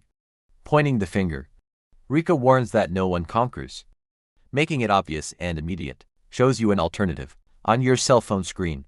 Looking at the luminous screen with surprise, the redhead reads the suggestion and questions whether N would really be the best option. Full of emotion, the blonde describes the hidden scenery of the waters, with fish and corals dancing softly inspired. The specialist details that the dim lighting of the site is perfect to bring the couple closer, through intimate whispers, totally buying the idea. The redhead accepts the plan while the big guy. In the background he rolls his eyes because of so much. Already on the street at sunset, the duo bids farewell, wishing him good luck for the next day's big event. Moving away along the pedestrian walkway, the captain returns the greeting and tells them, his two friends, to return home with care. Walking side by side with the blonde, the protagonist rubs the back of his head, finally feeling the weight of the long shopping day. During the quiet rhythm of the walk, Trika asks about the governor's plans, who responds without to stay at home. And immediately, the girl demands that he accompany her to spy on the date, provoking an indignant response from the student, opening her coat with a manic look. She shouts that they are comrades, and need to ensure their friend's happiness. To the end, overcome by fatigue, Yuzen accepts the mission and collides these five with the counselor, officially forming the espionage duo. The next day, at the entrance of a child points out, curious to a man with dark glasses and a hairstyle, bizarre wearing a coat to disguise. Overprotective father looks at the darkness of the place, determined to keep an eye on his heir's steps. Gino to imminent danger on Tuesday. Blonde comes running, and apologizes for the delay, asking if the girl waited too long, turning around with a charming smile. Karen reassures the boy, stating that she has also just reached the point of encounter, paralyzed by the sudden beauty of his partner. Sakamoto blushes, and launches a sincere compliment on how well it looks on him. Those clothes melted by the comment. The young woman squeezes her nervous bag and gives thanks in a low voice, kicking off the romantic moment. Shy Karen suggests that first, have some tea to plan your day together. Receiving immediate confirmation of the governor, showing Sakamoto attitude, asks the girl to continue his leadership, and immediately offers to take his bag while walking. The spy duo watches from the shadows while Rich celebrates that costumes are perfect, and the atmosphere flows incredibly well. Excited with the progress of the mission, counselor runs ahead so as not to lose sight of the couple, and abandons his partner, while the lovebirds chat. The blonde chases them very closely, taking dozens of compromising photos of peace, is soon threatened by the father's angry gaze. Protector, who growls in anger at the see that little boy near his daughter. Completely outraged, the leader explodes, accusing the boy of an extreme for having made the heiress wait 5 minutes. Integers. Center gets in the way of trying to avoid a disaster, and warns that people around them already began to look at them with suspicion. Rafa's advisor explains that 9 mobsters walking together attract too much attention, and suggests dividing the team by the zone. Without wasting time, Naoto accepts strategic logic and orders everyone to. They call immediately to hunt down the targets. Lee shortly thereafter. The main action shifts to the quiet characteristics of where the first pause of the appointment takes place. Already settled on a table, a giant glass of ice cream is served, full of sweets that impresses to all for its exaggerated size. Called by the extravagant order, Trika attacks dessert while Yusen questions if she can really eat all that by herself. The banquet is suddenly interrupted. Listening to the redhead joking with the boy about his fault of appetite for sweets, looking at the huge cup at the limit of his strength, Sakamoto suffers to end it, and comments that there is something very strange about the atmosphere there. The boy sweats cold when he notices that tea is completely full of men in suits with a menacing and strange aura. On the other side of the room, the big guy also notices the movement, and immediately concludes that all this band suspect is linked to the captain. The atmosphere becomes even more tense when the protagonist feels the gaze of the clan leader, nailed directly to the main table, including wearing a ridiculous wig to disguise his presence. The big boss barely hides his fury and needs to be calmed down by his loyal assistant, focused on capturing crucial user information. Listen to the couple planning to visit to the famous dolphins at the cities, animated with the next stop. Karen suggests starting precisely with the creatures, and wins the immediate support of the city council. A radiant smile on the face, the heiress overflows with joy by predicting that all afternoon will be perfectly wonderful. Despite the enthusiasm of the duo, the extra evaluates the mafia ambush in the cafe and bet on a late afternoon. Quite agitated, the chase continues without pause in the streets to Shibuya train station. At the exact moment when the doors close, inside the absurdly full carriage, Yuzin positions itself as a human wall to protect her partner from being crushed in the squeeze. Irritated by hot flashes and pushes around, the love specialist squints his eyes, complaining about people rude with no extra space available. The girl admits that I understand her, cross the limits, and despairs when he is to his partner. Looking at the reflection of the mirror from so close up, releases a small sigh of astonishment when feeling for the first time the imposing presence of his colleague. Quiet in the absence of oxygen, Yuzin asks for patience, as they will soon arrive at their destination, leaving her friend visibly embarrassed. At the exact moment when the transport stops, doors open and darkness. Crazy advances without mercy, running over the duo outwards upon realizing it, that they would be away by the human wave. The big guy acts fast and holds firmly the hand of his partner so as not to lose her, functioning like a tank opens roads. He takes the lead by force and tells him to his friend to concentrate only on following him. Already out of bounds, subway station suffocants. Both breathe deep, trying to catch his breath after this intense madness. After the initial scare, Rich regains his senses and asks very demurely that he let go of her hand, tearing off an. Contact is terminated subtly by the tips of the fingers, suddenly establishing a climate completely silent between them. With the heart failure due to the attitude abrupt ass of the chest, the blonde diverts her gaze and asks for much more delicacy in future contact. The extra accepts the scolding, a bit confused by the random reaction, trying to figure out what that was all about next time. All that tenderness out of place ends up costing them dearly when the traffic light turns red and they lose totally to the couple at the crosswalk. Aware of the final destination, agreed into the strategist hides his face and defines the route immediately to the main building.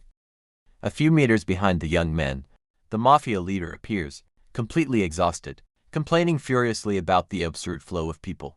Sento emphasizes the grave mistake to his boss for not having used the family car, in an argument that soon attracts the ears, protagonist's attention, turning the face quickly to maintain anonymity.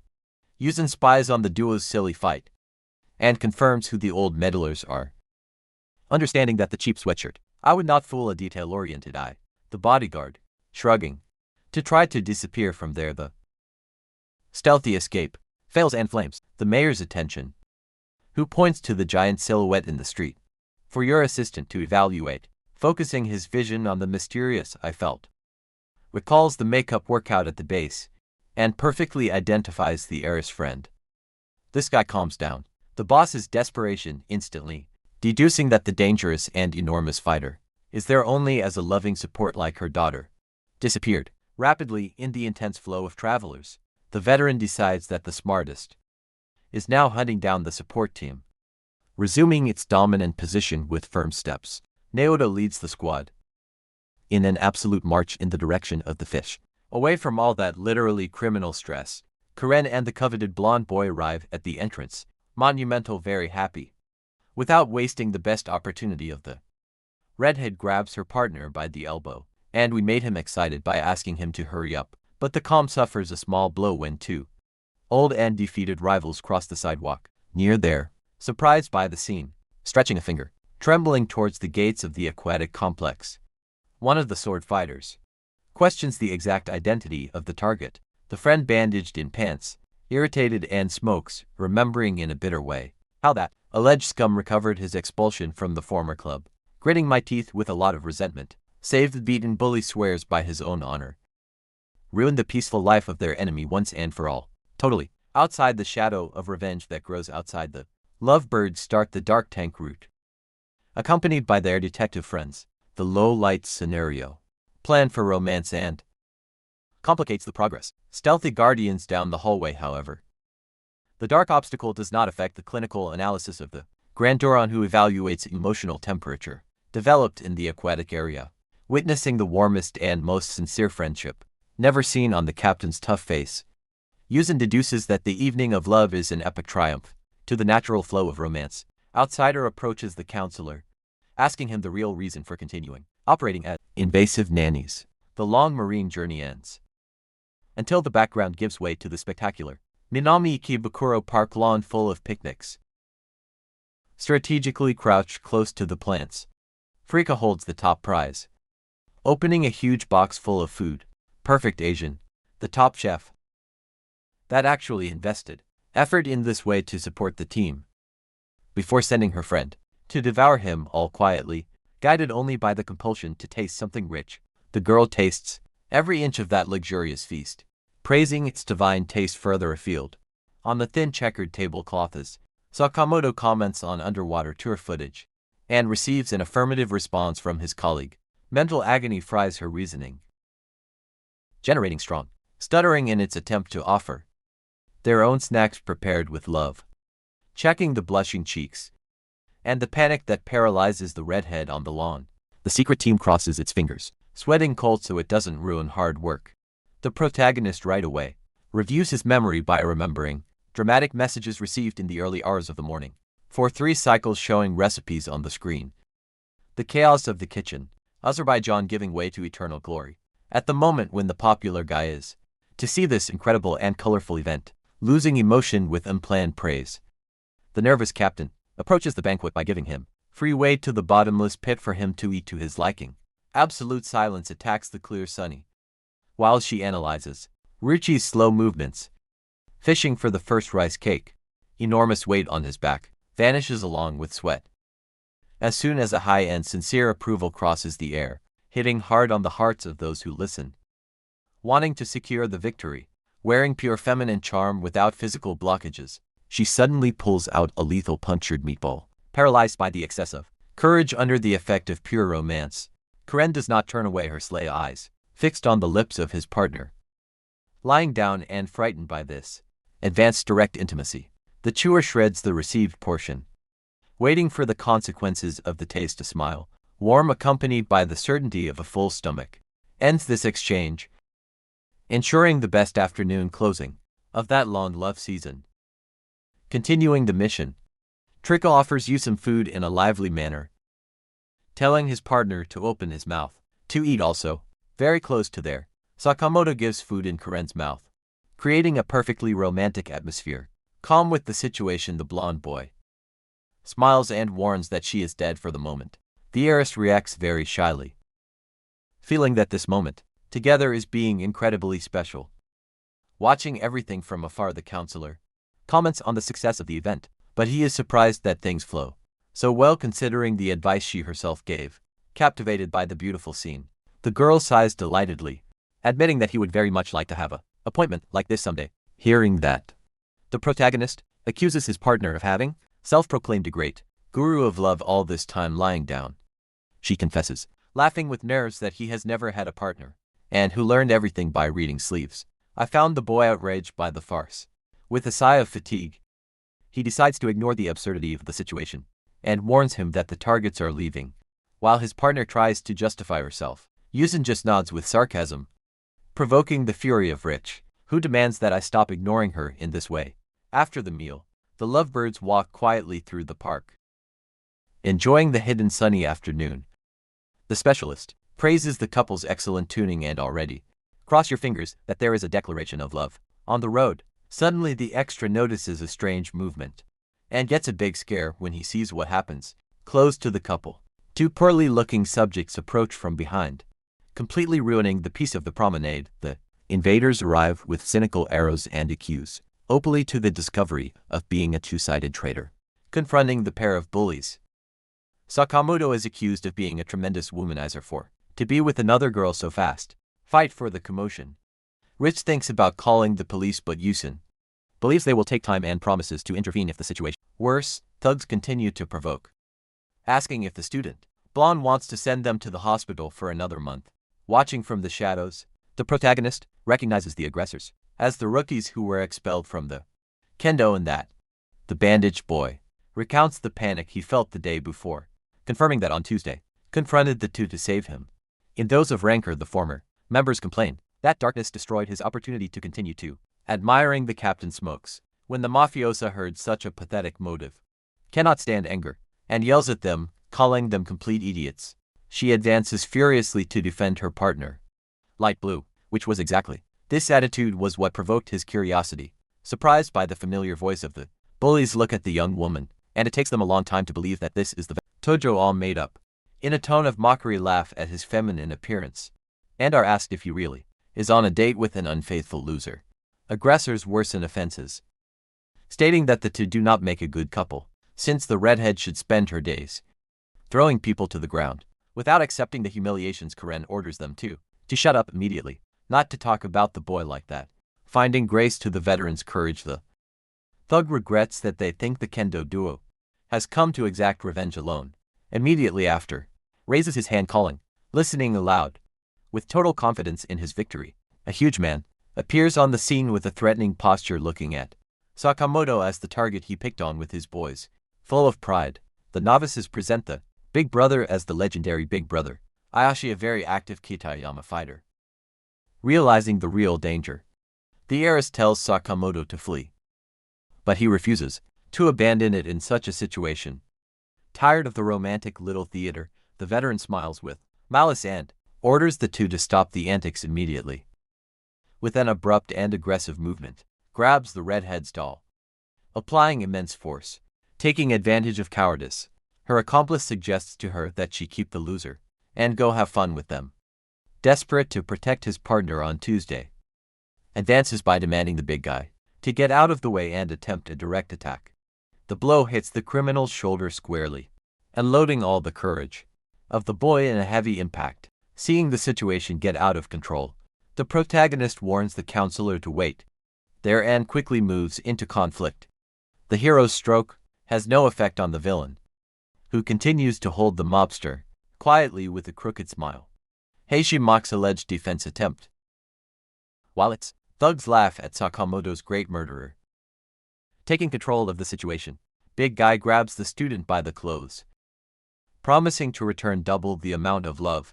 At that precise moment, Yusin sneaks up behind the criminal, attracting his attention with an oppressive murmur. Without giving it the opportunity to defend itself, the extra squeezes the aggressor's hand, applying a pressure crushing that lets out a desperate cry of pain. Easily dominated, the legendary fighter is violently thrown back and falls on the asphalt to the surprise of the rookies. With a completely sinister aura, Yusin warns that he does not usually repeat things and demands that they remove their dirty hands from their friend. Panicking about the sudden fall, former kendo members wonder where that giant came from. After all, getting up, consumed by Ayashi fury, accuses the boy of attacking him from behind, and openly challenges him to a fair fight. Watching the chattering villain in silence, the protagonist internally evaluates the unexpected fragility of that individual subject.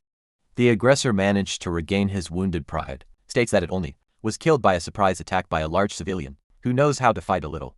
Some distance from there, the assistant of the mafia clan asks the mayor, yes indeed, they're going to ignore all the fuss. The family leader explains that he lost sight of the young people in 1 second of during the championship, and asks where they got into. Fitting his glasses deftly in his hand, Wright quickly locates the problematic group and points the direction to his boss.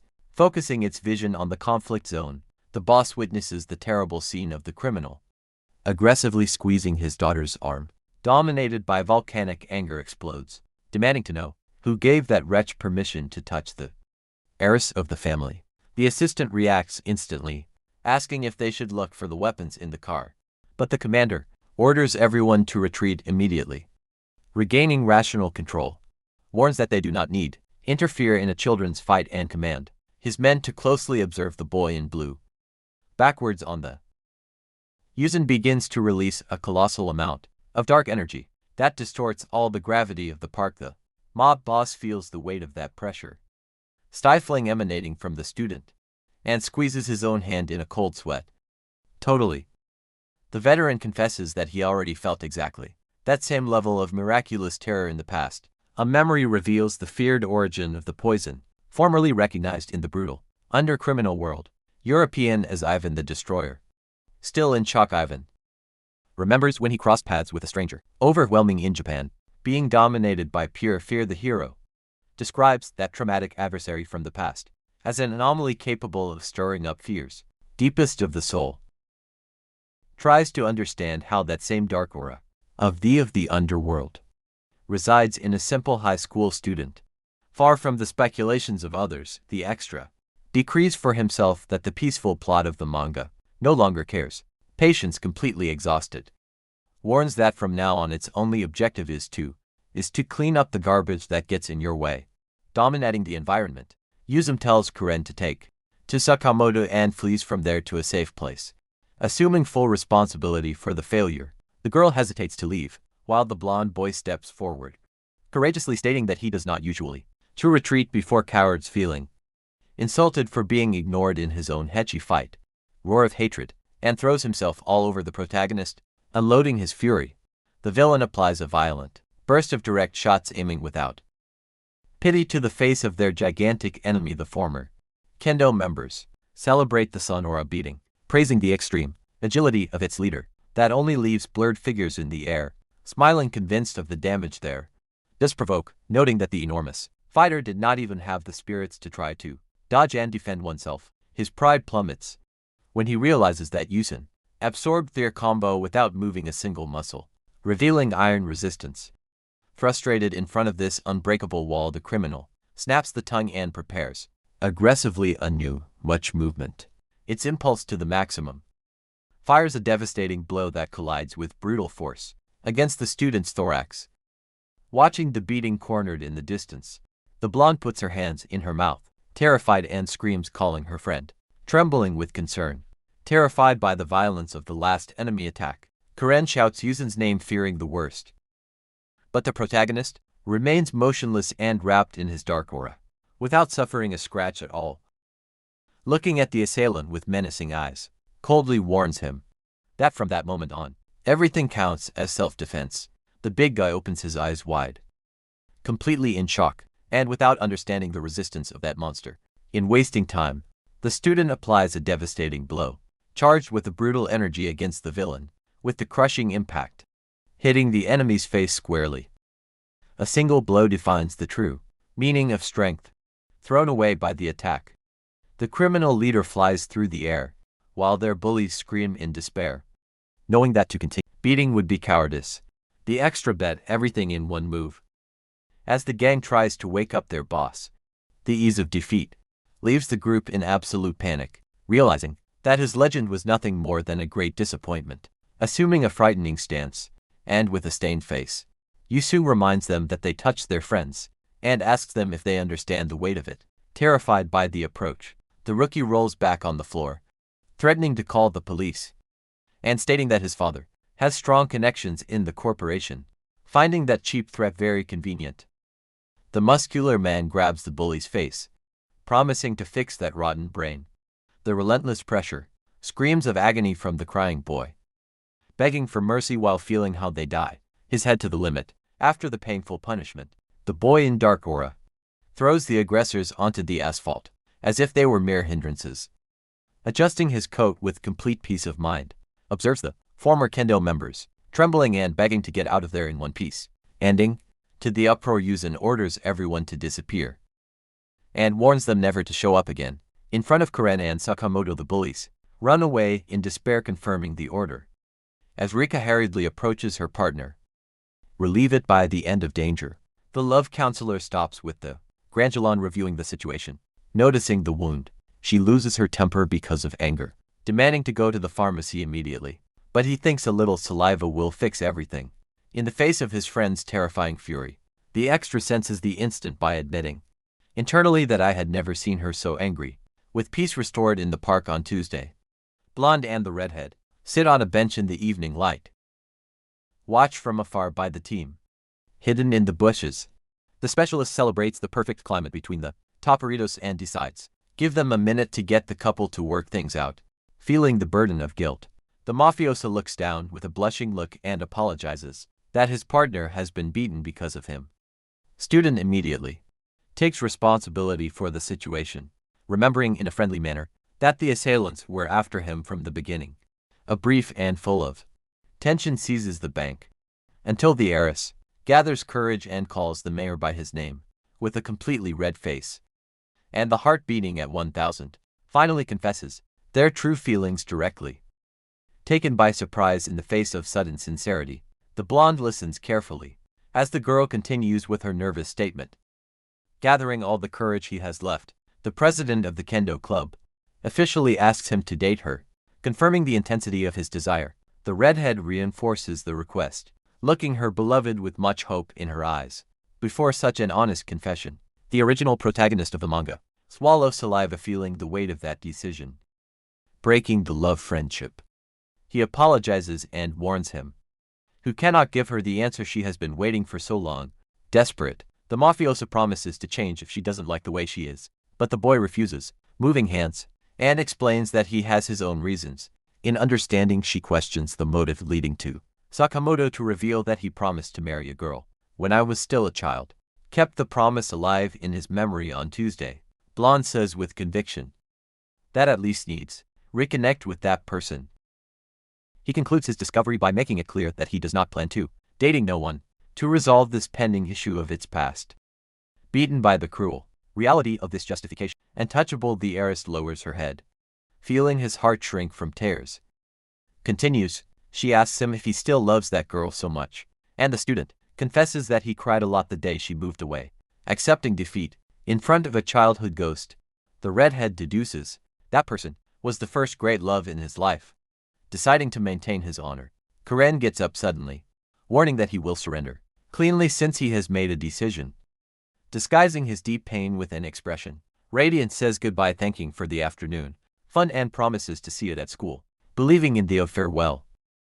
The original protagonist brings back the smile, according to the reunion at school. Unable to maintain the posture for longer, the president of Kendo turns around and runs quickly away from the bank, shocked by the tragic outcome. Trika is speechless in the bushes and listens to Yuzen order him to go home first. Confused by the sudden order of the counselor, questions the attitude of his colleague while he is saying goodbye until next week, left behind in the middle of the park. The romance specialist sighs, frustrated by the ending of that great love operation.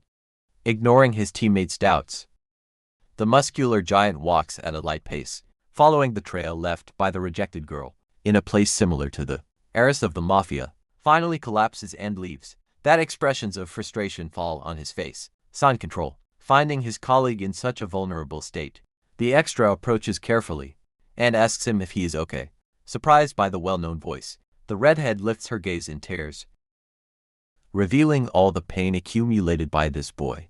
Upset to be seen crying, rubs his eyes aggressively and responds, which is obviously not good at all. To protect the dignity of her friend, Yuzen pours his own coat over his head, indicating that he breathes deep and calms down. Red with shame for showing weakness for the first time, Karen tries to recover, while the boy assures him that all's well between friends. Word resonates deep in the mind of the mobster, who assimilates the idea of having a friend true to his side at that difficult time. Changing the subject with a calm tone, she reveals that he knew about spying on them all the time. I love the astonished cook. Panicking over the failure of the secret operation, he blames it to the heroes of romantic manga, where spies always end up dead. Understanding of the situation, the girl understands that her trainers were only concerned about seeing the outcome of the final effort, but taking on its sad countenance, apologizes for the discovery, and admits that he believed he could conquer Sakamoto. Changing herself. Tormented by the poison, the president of the club deeply regrets having realized that he has never, there was room for her in his heart. Squeezing his own chest, cries loudly, confessing that pain is so maddening that makes her feel totally impotent. The extra listens to the bitter relief in silence, while her friend acknowledges that he has never in his had experienced similar suffering, forcing a wild fly amidst the tears.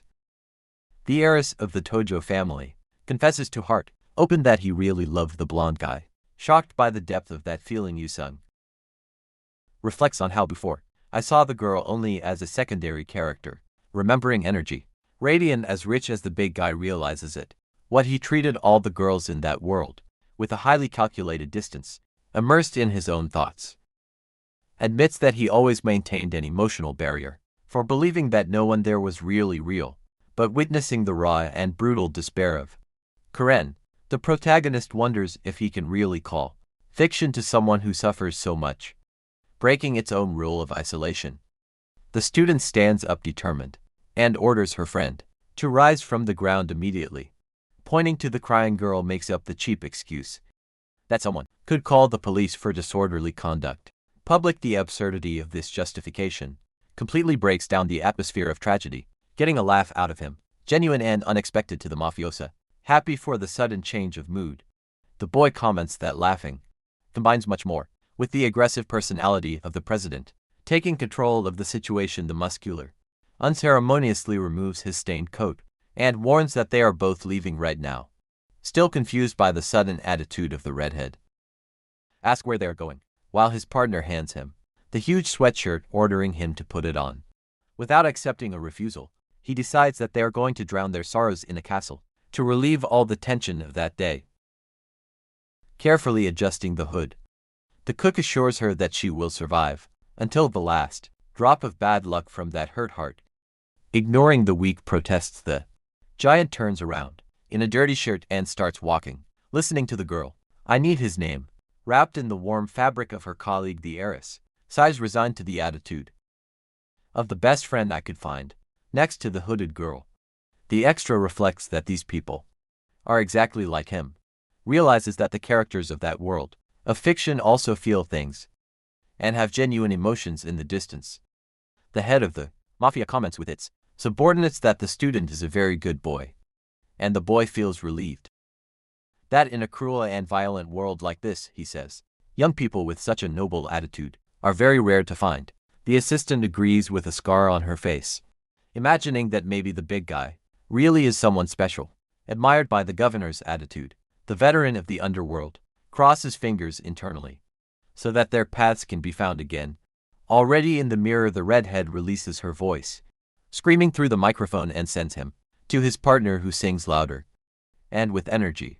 Totally exhausted by the absurd volume, he just listens to his friend announce excitedly that the next song is his Another Day. Trika visits Yusin's house with a fracture, and commenting, who is finally looking at a boy's room. The blonde bumps into a space full of heavy exercise equipment, and surprised question if all young people have that in their room. During his walk around the site, the love counselor notices the dumbbells on the floor and decides to try to raise one of them. Frustrated after exerting a lot of strength without success, indignantly asks whether this really was made for a human being. The hostess sighs, warning him that he would not be able to move his weight, since the equipment has half of the mass her body.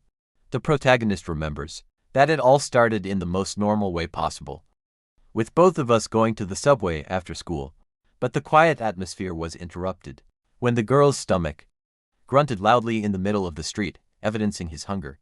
With the shameful noise, the monster turns around and asks him directly if your partner wants to go out to eat something. At first she gets scared, but he immediately offers to pass by his family's restaurant to enjoy a good meal.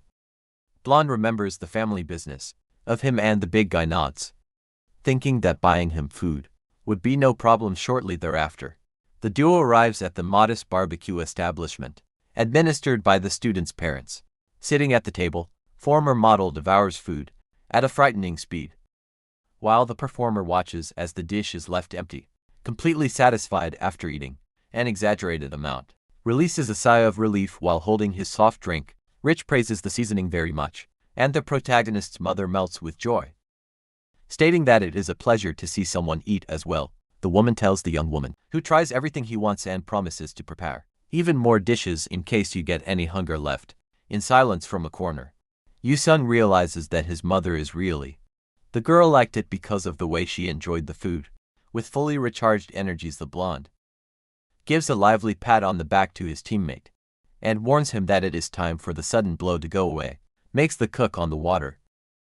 Wondering, scared, where he wants to go so suddenly, winking with great confidence at his colleague, responds that obviously the next destination is to take a look at your room. Back in the present, the boy prepares a sighing tea. Thinking that it was a stupidity to believe that I would have a normal day, he serves the drink, suggesting that they take it while chatting, but realizes that the attention of the visit, the blonde, has disappeared.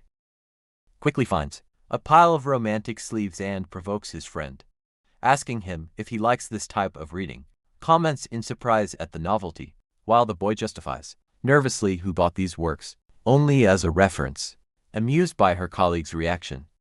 The girl warns him that it is a joke and deduces that his real favorite genre is action.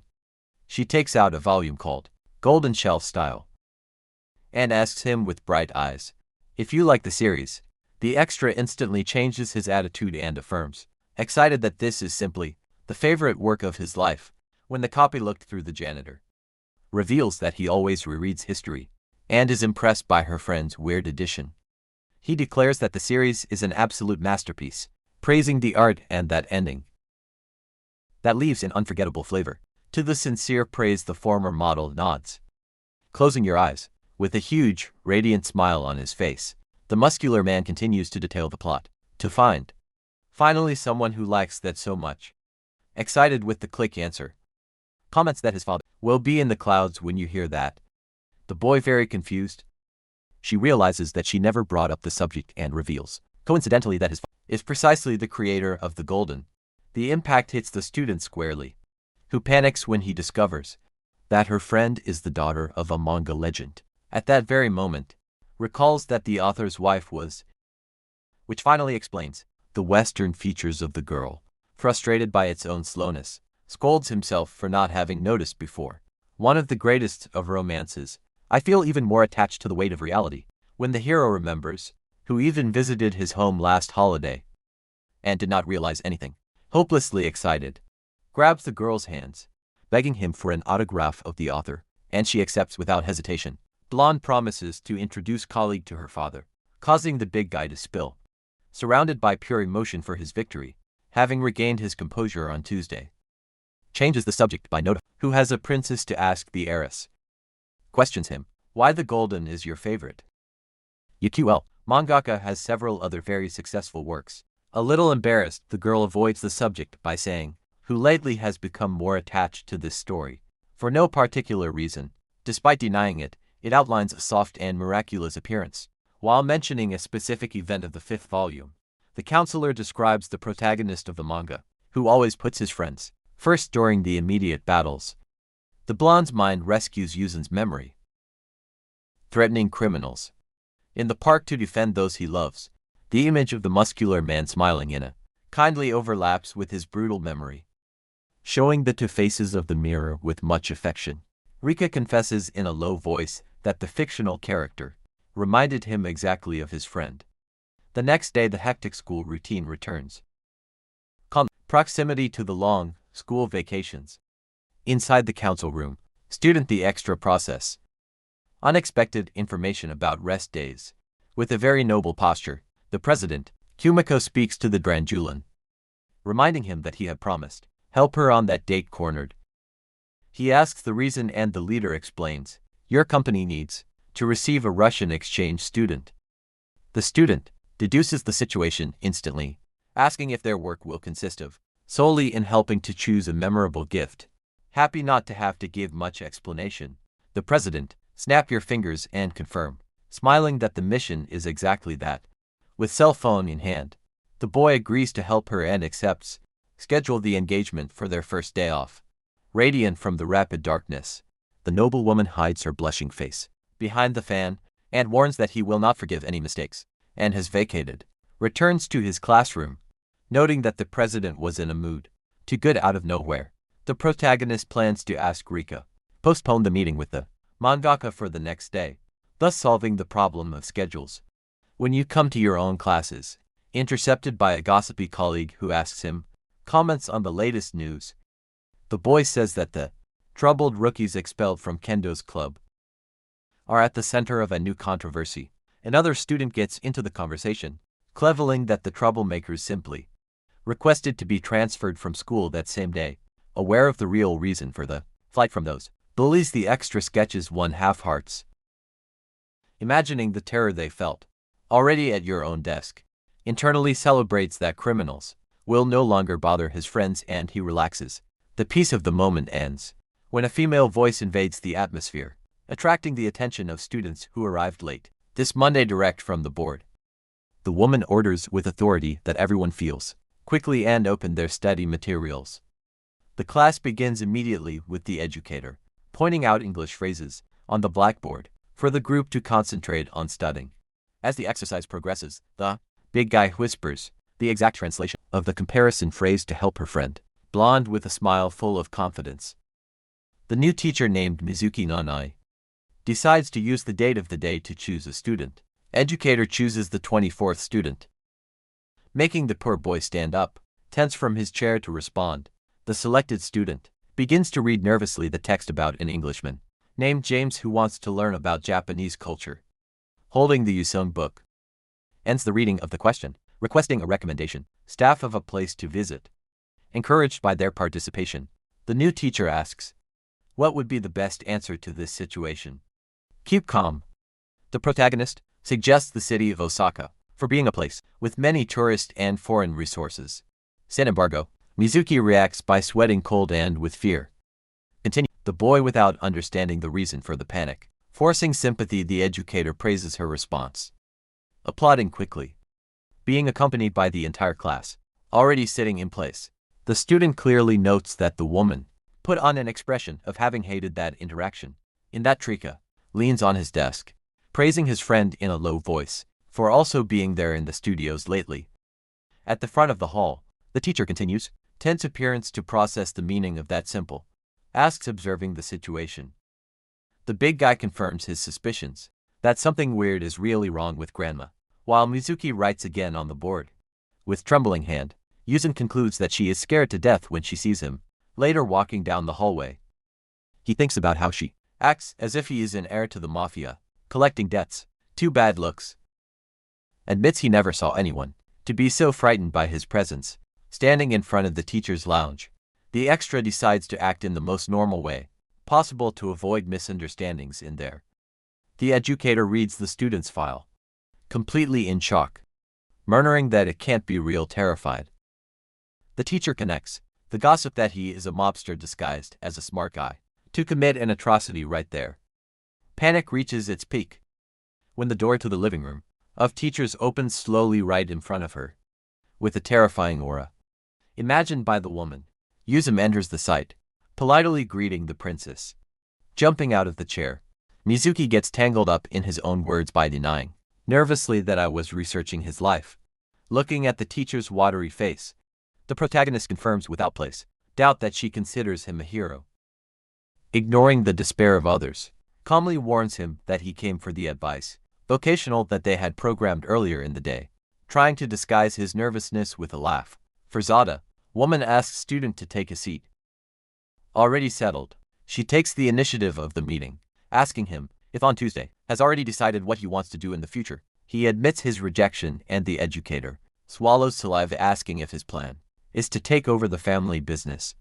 In his frightened mind, the image of the student as a feared boss of the underworld is consolidated as an absolute truth. Confused by the question, the big guy explains it in a simple way, that his parents only manage a modest restaurant. Revelation completely breaks women's expectations, who repeats the information, dismayed while he does not fully understand anything. Relieved for not being in front of a criminal, is encouraged by promising to visit the site someday. With a much more relaxed atmosphere, the counselor asks about her favorite subjects. Listening to him learn the exact sciences already suggests pursuing a career in this area, but the boy disagrees and thinks it's silly, choosing the future just for the sake of ease. The direct and mature frankness of the student leaves the teacher, completely speechless for an instant. I need a firm expression. The protagonist states that his sole goal is to work on something that really wants to do. The educator agrees with her logic while using. Internally recalls the trauma of having discovered engineering in his past life. Mizuki asks what his original dream was, confessing to him that she also did not plan to never be a teacher. A little embarrassed, the woman asks him to promise not to laugh at its revelation. Receiving the return of the Colombian, feeling a strong sadness, the counselor reveals that his big dream was always becoming a voice actress. Says it all started in high school, when he fell in love hopelessly of a robot anime character. Young Mizuki was moved by this passion, revealed this desire to his own guidance counselor at the time. School, however, the teacher ruined his emotion. Him to first will look for a stable job and leave dubbing aside. At that time to continue. That advice seemed to be the most sensible option, but repentance arrived shortly thereafter. Observing event posters through the university's hallways, the young woman realized that she had surrendered too quickly. Sad about her own decisions, the woman reflects how he delivered his own destiny at the hands of someone else's opinion. Back to the present, advises the big guy who thinks very carefully before making a final decision. Moved by his sincerity, the student notes that these words come from someone older, sharing their own pain, concluding its relief in a friendly manner. The teacher expects, "May your advice be helpful." The boy, somehow grateful for the genuine conversation, stands up and thanks politely because of their valuable guidance. Just as the monster comes out, another teacher approaches curiously, asking if that was the famous heir to the mafia. Your coworker comments and laughs at absurd rumors about how the boy gave him a beats up a whole gang of motorcyclists. Quiet Mizuki was out of gossip that everything is nothing more than a great misunderstanding about the student. Watching the big guy walk away down the hallway, the teacher intimately concludes that in reality is a very attentive boy. Sorry for having repeated the gossip. The other educator agrees that students should not be judged just for appearances. Time goes by and the long Golden Week holiday finally arrives at the crowded Asakusa temple in Tokyo. Arriving at the site, agreed with casual clothes, the protagonist looks at his cell phone, thinking it came too early. All of a sudden, the president's irritated voice of the student council echoes in, attracting the attention of the distracted boy, pointing the student's face with the finger. Kumiko scolds him, asking him if he has any idea what time he arrived. Without accepting this unfair, the big guy scolds him again, the gesture pointing at him and warning that there are still 10 minutes to go for the hour. Trembling with rage at her response, the noblewoman of a speech on how an angel should arrive half an hour earlier when he met a lady with irony. The boy apologizes and suggests that for the next program, the appointment at 10 o'clock. Ignoring its logic, the Morena girl points to a stand, demanding a matcha ice cream as usual for the delay. Totally confused by the extra asks why you have to pay. He for the whim of the president, without patience to argue in the street. The muscular one ends giving in to the cheap blackmail of the spoiled girl. He pays you, the ice cream vendor, with an expression of fatigue, while his partner has already savors dessert, celebrating his victory. Walking together through the shopping streets, the noble praised the taste of the sweet, and his partner responds to be pleased that he liked it. Pressured for not having a fixed course, the boy asks him, where exactly are they going to buy the exchange student's gift? Disguising his nerves with an elegant laugh, the girl orders him to simply follow her, but the student realizes that she forgot about it completely in the distance. The movements of the duo begin to be closely monitored by celestial figures, hidden by the earpiece in his ear. A female voice indicates to the young mistress to take the boy to a craft store. The dark glasses informant asks the girl to act naturally and try to appeal more to his feminine charms. The entire operation is carried out from inside a luxury car, commanded by the loyal servants of the family, Seonji following the instructions on his headset. The president enters a luxurious store and stops in front of a golden Buddha statue. The Morena girl notes the piece, asking his colleague's opinion, while the owner of the place praises his client's good taste. Proud of her own refined instinct, she acts in a conceited manner until the big guy note the sign with the millionaire price of the work out in the glasses lock. celebrates the election of its boss. But the spy replies that she did nothing extraordinary. Frightened by such absurd courage, Yuzin takes his friend by the arm in a hurry and warns him that this place is not for them. Noticing the couple's quick escape, in the street he pulls the spy's ears, sending her to speak lower, so that they are not discovered through the earpiece. The spy attracts the attention of her employer, reminding him that he is on a date, and orders the girl to look back. Just behind her, the protagonist is distracted by looking at his cell phone, with an expression of pure boredom in the street. The scold, warning you that the #1 rule of an appointment is not to let the couple get bored. Completely in a panic, the president of the board, student realizes his mistake and admits that he had completely forgotten about that desperate detail. Kumiko grabs the angel's arm and comes out, running, stating that he remembered something urgent to be done. Both stop their careers at once, with the student asking him if he is feeling well, holding her by the arm. Yuzin tries to understand the situation, wanting to know if there is nothing wrong, hiding his nervousness behind the fan. She assures him in a lively manner that it was just a passing dizziness. By the communicator, his subordinate orients the boss to move on to a traditional clothing store to look at kimonos. Upon arrival at the gallery of the suggested establishment, Kumiko asks his opinion on the site. Yahello interior. The boy holds a folded garment, imagining that at the exchange student would very much like to, turns to his partner, asking him what he'd think of this option. Without being impressed, the spoiled girl questions him if that's all, and demands from the seller to show you the best garment in the store. Bold petition ignites a spark of emotion in the owner of the premises, who immediately accepts the challenge. The woman exhibits a very luxurious kimono, revealing that the garment costs around 500,000 yuan, leaving the couple totally. Trying to maintain her composure, the noble praises the expensive piece, but asks to see other options while his colleague seems to that everything is crazy. The selection is prolonged, with the student rejecting several different garments brought by the seller. Time passes slowly on the store clock until the situation reaches a total.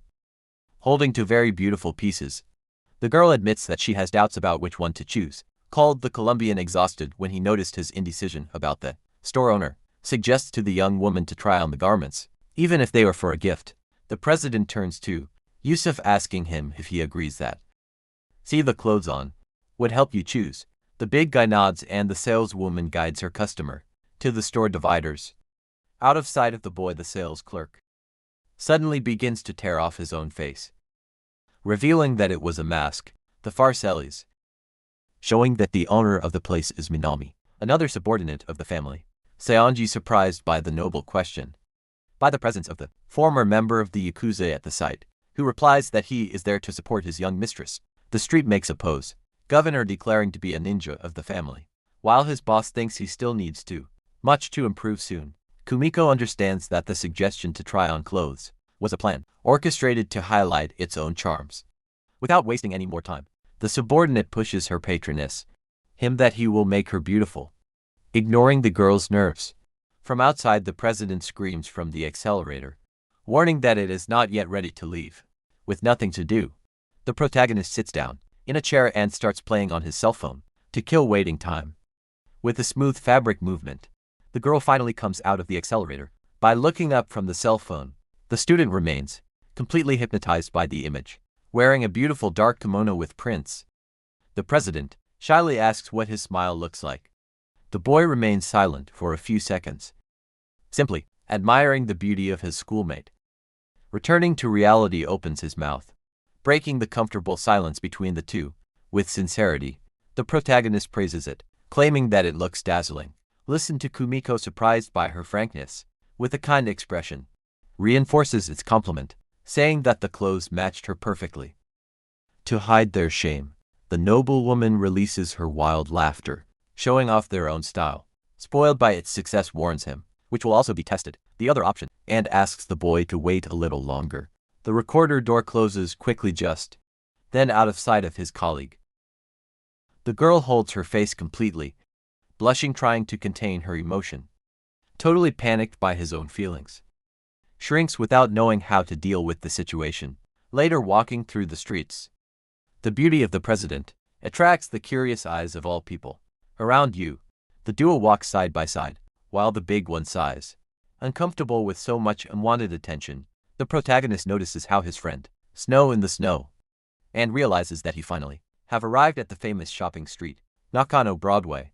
With completed purchases, the boy suggests that they go to lunch, but his partner asks him to measure the showcases a little more. A sudden camera sound attracts the attention of the big guy, who suggests that they walk fast to avoid problems. Distrustful look back. Discovered the origin of the flash you have just seen. The student relaxes when seeing only one couple taking a selfie, without noticing the lackeys hidden just behind them. The president agrees to move forward, and both walk away under the watchful eye of their spies. The vice president of the council and the henchwoman sigh, relieved by almost no detection. During the chase, adjusting the subordinate defends himself by saying, "I needed perfect photos for the boss's report." The spy warns him that he needs hide the resentment he feels by the protagonist in front of Miss. Far from there, the sound of the bell announces the entry of new customers into a restaurant, traditional animated ramen. The boy presents the simple place, stating that it is its establishment favorite to eat. Asks her friend to take a look at the menu, while he goes to the bathroom quickly. Back on the street, the chest stomach roars violently, taking the boy by surprise. At the sight of his partner writhing in pain, the henchwoman asks him in fear what is happening to her. Sweating cold, the spy deduces that the ice cream in the temple fell badly for him, receiving a scolding from his colleague for having a sweet tooth. To be able to hold on longer, the subject of the suit iced, and runs desperately in search of a free bathroom. Coming out of the bathroom cubicle without turning sighs, relieved that he has succeeded in solving his problem. In time, however, when turning around in the corridor of the establishment, the spy bumps head-on, exactly for the purpose of its surveillance. The surprise is, mutual henchman shouts the name of the big guy, while the student recognizes the vice president of the board. Back at the restaurant table, the president notices that someone is approaching, thinking that his partner has finally returned. Girl is shocked to see Yu-sung approaching with the company by the two subordinates who must have been in hiding. Without suspecting anything, the protagonist counts in the form casual who met his schoolmates by pure chance in the bathroom. The boy explains that he decided to invite them both to lunch together as a form to give them back the help you always receive from them. Inside, the noble panics. I need to understand how that disaster happened, as it was not part of the original plan. Animated with the coincidence, the extra asks the duo what they feel like, while the spies accept the invitation very nervously. The group ends up squeezed at the restaurant bar, completely ruining the atmosphere of romantic date that the girl had planned. The henchwoman whispers An, explaining his brother's clumsiness, and the boss orders them to act naturally now. A steaming bowl of ramen is served at the bar, attracting everyone's attention with its delicious aroma. The president is hypnotized by looking at the simple dish, which makes the big guy suspect of her friend's curious behavior. Straight to the point, he asks if it is his first time eating ramen, listening to the confession that she only saw that on television. Revelation makes subordinates cry with pity for the isolated life of their boss, while the protagonist scolds them for their drama. Exaggerated chewing quietly. Yuzin asks how the food is doing, and if the seasoning was to the taste buds' delight. Fine girl completely enchanted with the taste. The president responds that the dish is simply delicious. Playing with the positive reaction, the big guy says he has a hard time knowing that. Then offered to pay for all the bowls she wants to eat. But the spies immediately begin to fight for food. On a full stomach, the quartet decides to continue the tour and ends up entering a busy recording room. The fun begins with a claw machine, where the girl tries to catch a stuffed rabbit and ends up dropping it. Frustrated at almost having succeeded, she complains of the situation while the student warns him that he will get the in another corner of the living room, and laughter resounds. During an intense game of a fighting game, controlling the machine with mastery, Shingiro wins the round and provokes his teammate for the crushing defeat, making fun of himself personally. The protagonist is filled with anger, wanting to crush the guy in the suit. The henchman maintains his victorious pose and warns that it will make him pay the boy for monopolizing the young mistress's attention, fully focused on the screen. The big guy reminds him that he still has credits to spare and tells his opponent to come with everything. The rematch ends in an opening and of eyes with the extra. destroying the hero character. Without any stones, outraged by the sudden change, the spy panics, while the student returns the mockery, telling him to react. Refusing to accept humiliation, the subordinate settles the position, warning that things will change. Without understanding the dramatic attitude, Yusum asks what he is planning now. The subject of the suit points out, furious towards a boxing machine, and decrees that will solve that dispute right there. The protagonist doubts, warning that you do not think it is a good idea. Use physical force to resolve the situation. Ignoring the warning, the spy begins to unbutton the dress shirt, confessing that he had kept a secret until now. Shinjiro reveals incredibly muscular physique, claiming to be of the thin but defined type. Attention to the student, completely stunned, proud of his own body, the mocks partner's surprise, who has no idea how he hid that under the suit. Watching the ridiculous scene from afar, Kumiko calls his subordinate an idiot, while the other spy regrets the situation. The subject of the suit assumes that his rival accepted the challenge of the boxing, although the big guy assures that he did not accept anything. The henchman, putting on his again, provokes him by insinuating that the boy, I was worried about that boy. The pressure continues when the spy claims he would be very disappointed if the extra were to run away from the dispute. Confident in its strength, the subordinate challenges his schoolmate, claiming that he does not see him as a coward. Ing the knuckles tells the protagonist to pay close attention to what will happen next. With a cry of determination, the angel prepares the arm, all its power on the movement. Man's fist in suit hits the machine objective with an impressive impact. The digital marker lights up with 960 points, making the girls celebrate the new record for the self-filled device. Shinjiro turns to the protagonist, warning him that it is now his turn, while a small smile forms around the Mexican president, surrounded by the power of his partner, and tells him to hit with everything, that she will pay if the machine breaks down. Feeling the weight of the group by supporting it, Yuzun sighs tired and ends up giving into the game. He opens his jacket sleeve, wondering mentally how he got into such a mess. Assessing the situation well, the student concludes that the real problem there is not the final score. The boy's strength manifests itself under his clothes, while calculating that a serious blow would destroy the entire team. Releasing an intimidating energy, concentrates all its power, preparing their posture for impact. Determined not to resist, the big guy focuses his attention completely in the target in front of him. The movement of his arm cuts the air at an absurd speed, with the intention of causing perfect damage to the punch. Hits the equipment, generating a violent wave of shock throughout the premises. Watching everything up close, the man in the muscular suit goes into shock. Absolute in the face of destructive power, Minami goes into despair, noting that the pad failed and sank the iron structure. Machine massive, the screen of the S like crazy until she registers a resounding 0, marking the total diameter of the test. Frustrated with the result, the noble scolds him for the lack of his partner's marksmanship, who tries to quickly himself from the inside. The extra breathes, relieved to have disguised his miraculous strength by getting a 0 score, making himself a no-brainer. Yuzun turns around, pretending he doesn't know what happened.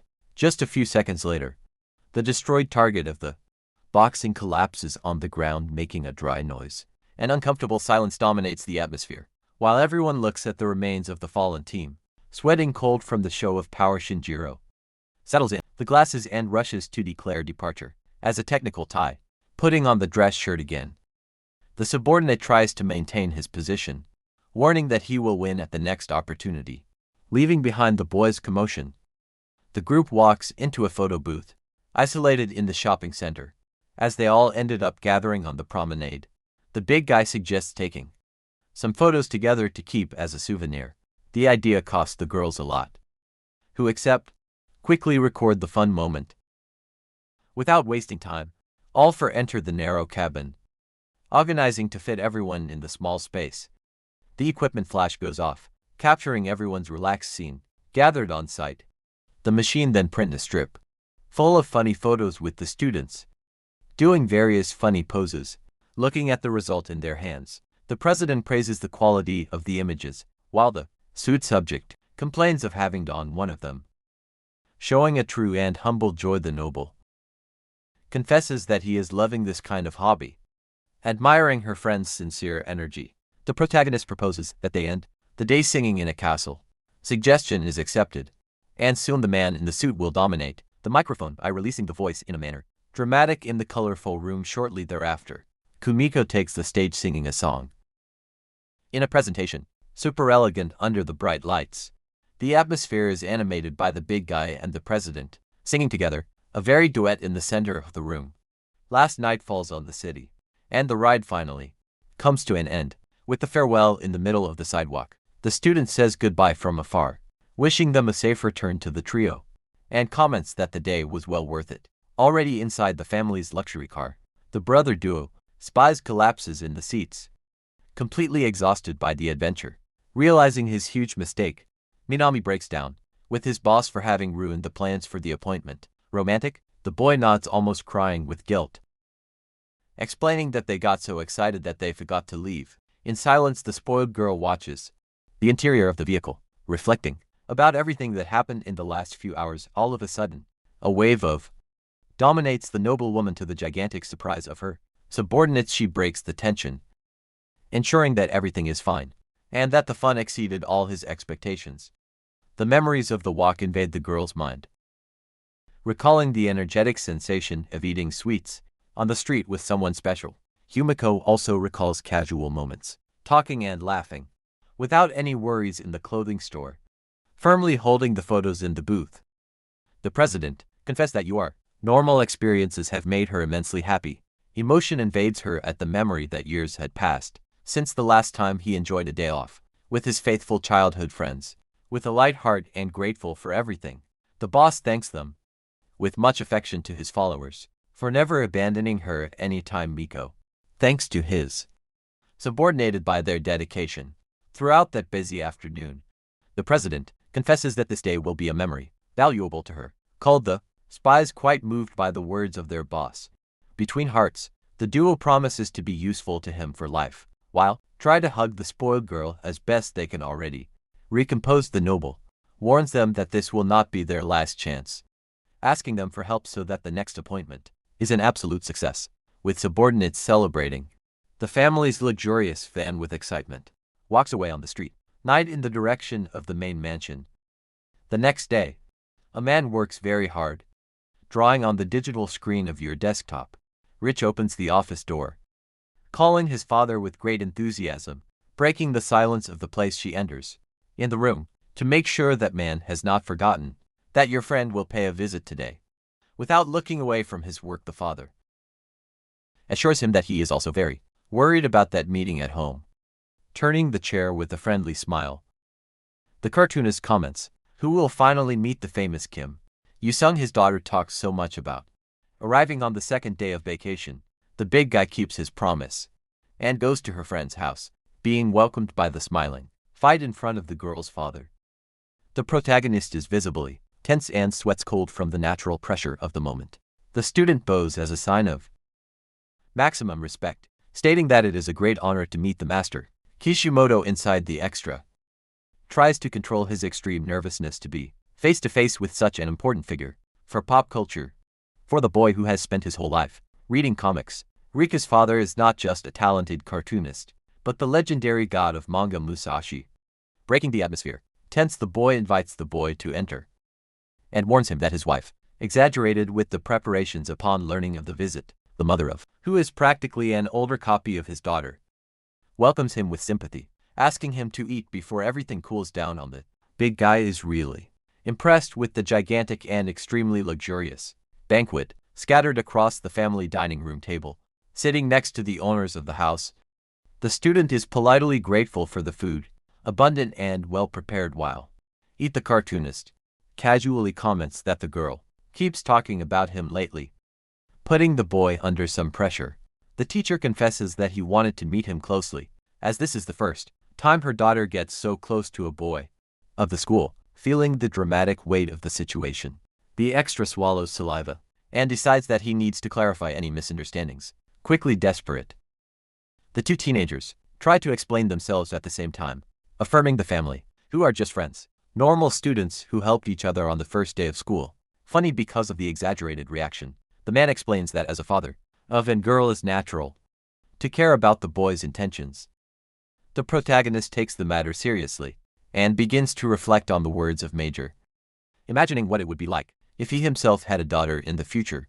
At the thought of a little girl as adorable and radiant as Erica quickly concludes that I would also see any boy who approached like a dangerous wolf. The student, blonde, is ashamed, playing with the unexpected comparison, and ends up looking away from the table.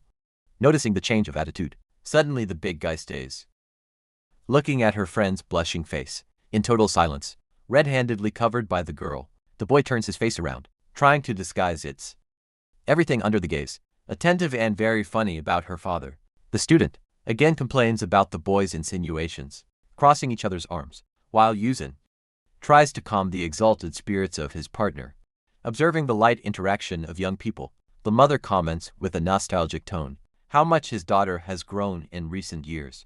The cartoonist agrees with his wife in a soft tone, confessing that deep down, always thought the girl would follow, being his little girl forever. You remember the distant past, invade the mind of man, clearly remembering when Reach was still small and ran around the house, hugging a stuffed rabbit. In that time of pure, the pretty girl used to hug him tightly and promised to, with conviction that she would marry him when she grew up. Returning directly to the present, the father completely changes the course of the conversation and asks the boy if he really is a big fan of his famous works, as a way of thanking for the pleasant visit to the invites student to get to know your personal study. As soon as they finish eating, the protagonist shines with pure emotion before the unique opportunity, mentally planning to achieve an exclusive autograph for your shelf. Walking through the corridors of the big house, right behind her friend, the Grangelon affirms with certainty that the man is the most respected artist in the industry. The guided tour takes them to a door that the blonde opens quietly, presenting his personal room to the visitor. Upon entering the large room, the boy stays, gawking at the crowded shelves, and compares the illuminated place with a real sleeve library. The girl warns him that he will come down quickly to search for some snacks and tea to consume there, asking his friend to wait and behave. Before closing the door, peeks through the crack and gives him a severe warning, so that your partner does not touch absolutely nothing of his personal stuff. Only in the pink room, the extra sits on the floor, suddenly realizing that this is the first time in his life entering a girl's room to try to distract their strange thoughts and kill free time. Take out the cell phone of his chest, determined to play a fast game. Sin embargo, the door opens again, scaring the student. But who appears, greeting the boy in a manner friendly, is the owner of the house. Surprised by the visit, unexpected in her daughter's room, he calls her madam in a very polite way, but she asks him to treat her only by her name, Maria. I need a formal posture on the floor. The boy asks the reason for this secret visit. Listening to the woman, leveler who came to show you the dark past of Rich. In a fairly movement, Mary brings out a thick and decorated book, presenting the special object as the valuable student growth album. The proud mother begins to browse the pages, showing the photos, old ones from when the girl was just a baby, while Yusin wonders if he really I should be seeing all of that. The situation changes in tone when the hostess announces lively to have found the page of the day, in which he took his daughter to a famous cultural event. Otaku Maria confesses without the slightest shame that I used to cosplay in the past, making the protagonist reflect on how the peculiar genetics of this family of artists. Very excited, the older blonde points to the center of the page, stating that the real essence of the embarrassing and painful Rich past, the shocking image, reveals the student in her younger years, wearing a dress, super detailed gothic, and an eye patch, very rebellious Chunibyo style. The moment of further appreciation is interrupted by the desperate cry of Rika, who breaks into his own room, completely pale with horror, trembling from head to toe from the jest. The girl asks if her mother had the nerve to expose his secret photos, receiving a very proud and direct confirmation, trying to hold back the laughter for the unusual revelation. The big guy look away, realizing that her friend has ever was much more nerdy and in the hobby of what I imagined. Completely desperate and embarrassed, Rika grabs her partner by the shoulders, him that he no longer cosplays, and that this was only a rebellious phase of youth, with its chaotic mission fulfilled with total success. Maria says goodbye laughing out loud at the situation, and closed the door. I love the two teenagers, alone again to deal with it. The student falls to his knees on the soft floor of the room, feeling the terrible weight that its greatest secret has been discovered by a friend. In such a humiliating and rapid way, in a request almost tearful and without looking directly at it, the blonde begs the protagonist to keep that terrible secret under 7 keys, and he easily accepts. Still prostrate on the ground, the student gets watery eyes, feeling that a shame overwhelming takes over her whole body in front of his schoolmate. Feeling quite sad for the girl's deplorable state, the extra tries to calm her down, asking him not to feel so bad about a simple old photo he is calmly approaching, explaining that practically everyone has gone through a rare phase of kun and sa in adolescence, but she responds in frustration, saying that he certainly did not, scratching her cheek completely, embarrassed by her categorical statement that the big guy decides, and confesses that his past at high school was also not among the best. Looking to prove their point and comfort her desperate friend, takes his own cell phone out of his pocket, offering show him a picture of his own time, rebellious at school, sliding rapidly by correcting old images of the device. Finally finds the file desired and rotate the bright screen to the attentive gaze of his blonde partner. As soon as he lays his eyes on the image revealed on the screen, Rich stays completely paralyzed, unable to believe what he is seeing right in front of her. The colossal surprise on his face leaves extremely clear that his friend's friendship in the distant past was very different to anything she could imagine. The screen shows a teenage Yusung, incredibly thin and without muscles, wearing extravagant chains around the neck and making a pose, dramatic drama worthy of summoning the dragon of the shadows, very confused with the absurd physical transformation revealed by the photos. The student asks him how that nerdy and weak boy trying to become a giant super muscular. The protagonist smiles, relieved, and explains that he hated being weak, so he decided to focus entirely on training heavy shortly before entering high school, and it came out fast. Recovering her usual good humor, the blonde jokes, saying who would have loved to meet him at that time, embarrassing, making the big guy ask her if you don't like your current version. Interpreting the casual question with a weight direct romantic, the girl panics and begins to shake hands frantically, him that he likes it very much as it is now.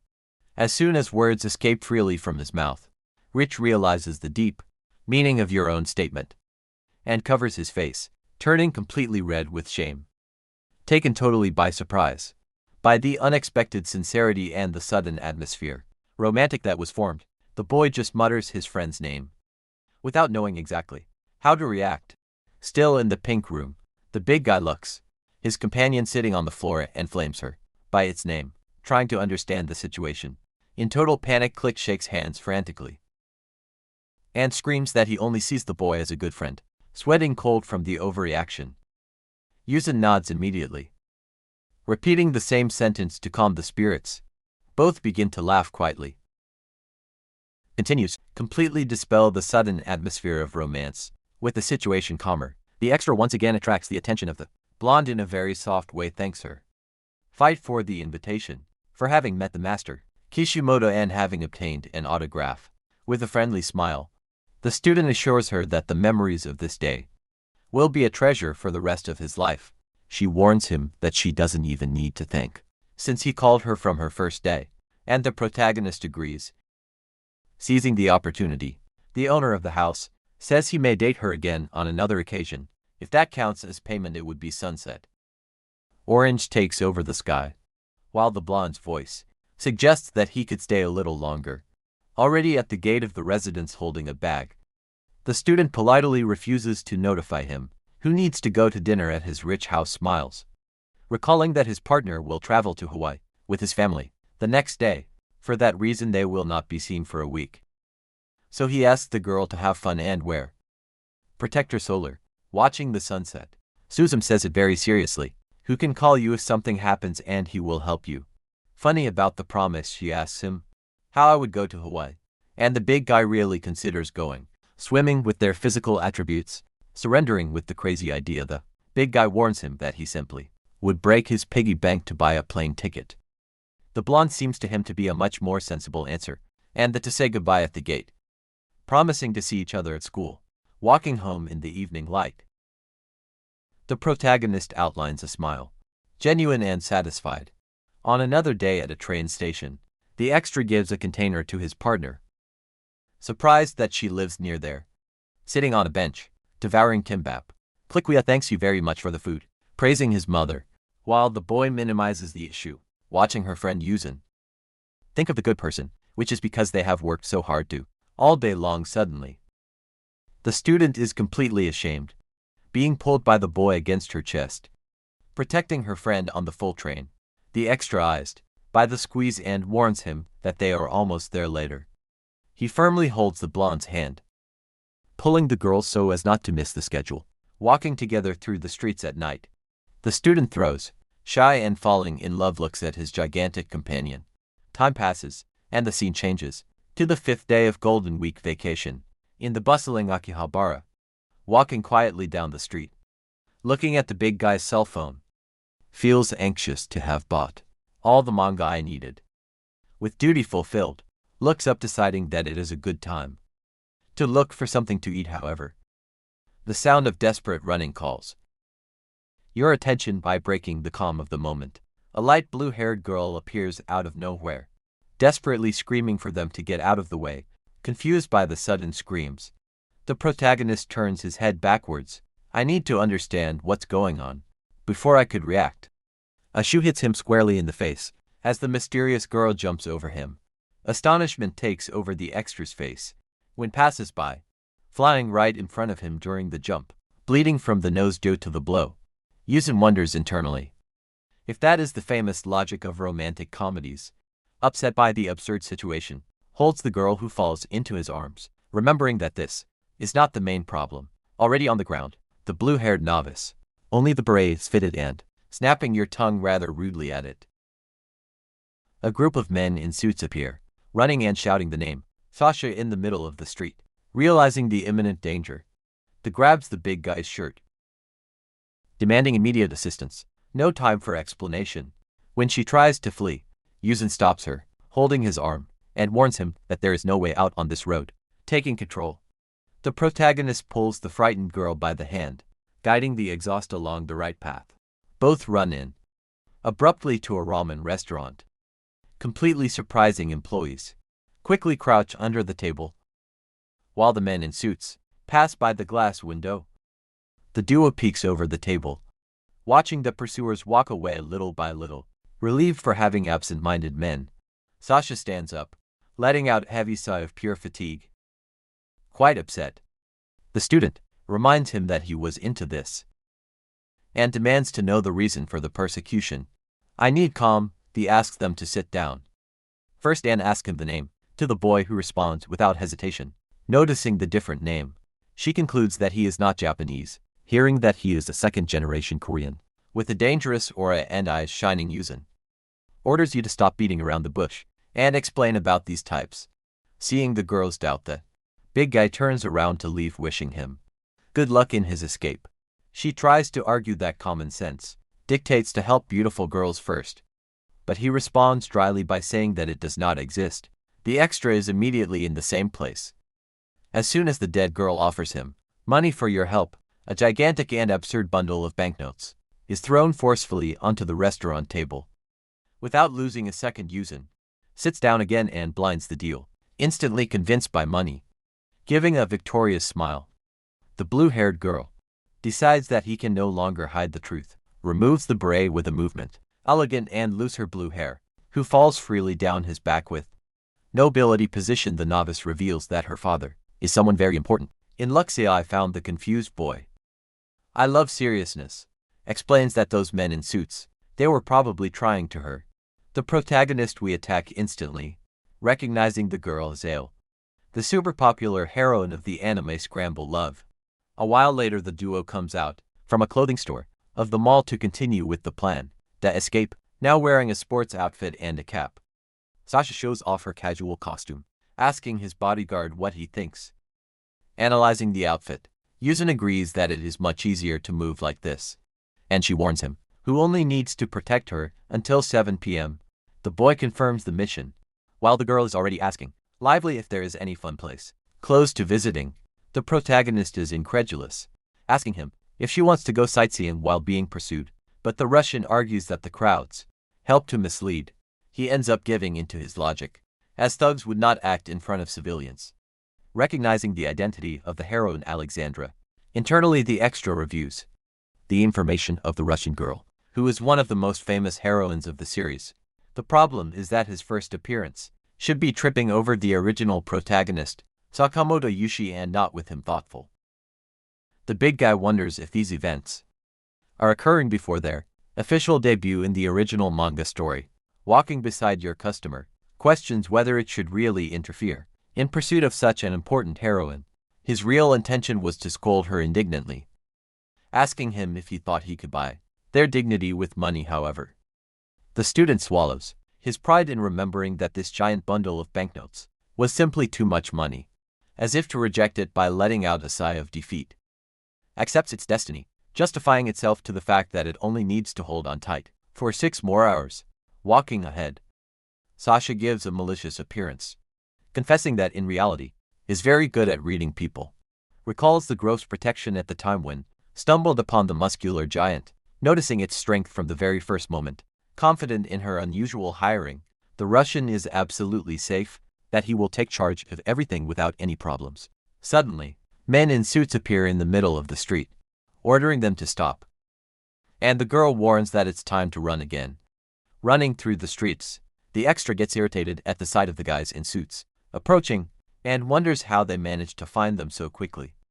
He asks if the guys are exaggerated from the kebab, but the Russian is completely confused with the acronym, thinking it is some kind of seasoning. The escape is suddenly interrupted when the big guy stops abruptly when the road is blocked.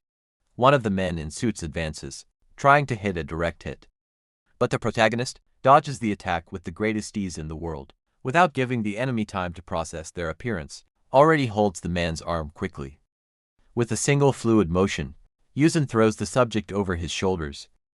Call your blue-haired customer, impacted by its strength. Taking the initiative of the situation, the boy pushes the girl into a space hidden between the buildings, tells Sasha to stay hidden there for the time being, so that she does not get hurt during the altercation. Ing the knuckles. The protagonist evaluates the scene, noting that these guys are on a totally different level to that of simple thugs standing in the middle of the street. Faces the rest of the group of men from suit blocking the way with aggressive attitude. Entering into combat position, the big guy thinks the situation is terrible for his opponents. It turns out that, in the invincible logic of romantic comedies, the guy with the most physical complexion always comes out winner in the end. In a matter of seconds, takes down all persecutors without the slightest effort. I found men complaining of pain on the ground. The boy concludes that he can to deal with that level of threat until a thick voice orders everyone to retreat. Taken by surprise by the new presence, Yuzum looks back, facing a man much bigger and more imposing than just arrived. Outraged by the direction things are taking, the protagonist mentally complains about this boring proof that a stronger enemy always appears. A burly, bearded man takes off his jacket, assuming the front line, while his subordinates call him Captain Boris. Looking at the boy, the veteran comments that the idiot who appeared out of nowhere is much tougher than I originally imagined. Sweating cold in front of that mountain of muscles, the big guy wonders if his strength bonus will work against it. The captainized, the knuckles showing a threatening aura, and that's it. To crush his opponent mercilessly. Watching everything from afar, Sasha cares a lot, believing that no matter how strong, look like his bodyguard in his mind, it is absolutely impossible for the student to defeat the dreaded Captain Boris in direct combat. Realizing the trap, Yuzin smiles at understanding why she paid so fast, and decides to stop underestimating the rich, focused on finishing the work for which the extra was stopped. Warns that he will quickly put an end to this farce, without giving the Russian a chance to breathe. The student advances in an onslaught, absurdly fast speed. Surreal attack takes Boris completely off guard, leaving him in shock without being able to react in time. Taking advantage of the perfect opening, Yusung kneels brutally, right in the middle of his opponent's shield. Despite receiving a tremendous impact, the veteran demonstrates your experience in grabbing firmly the boy's wrist. Before being thrown, using the inertia of the blow against his own opponent, Boris pulls the protagonist's arm and throws it violently to the ground. Despite the scare from the rapid counterattack, Extra grits teeth and tries to regain balance while being thrown.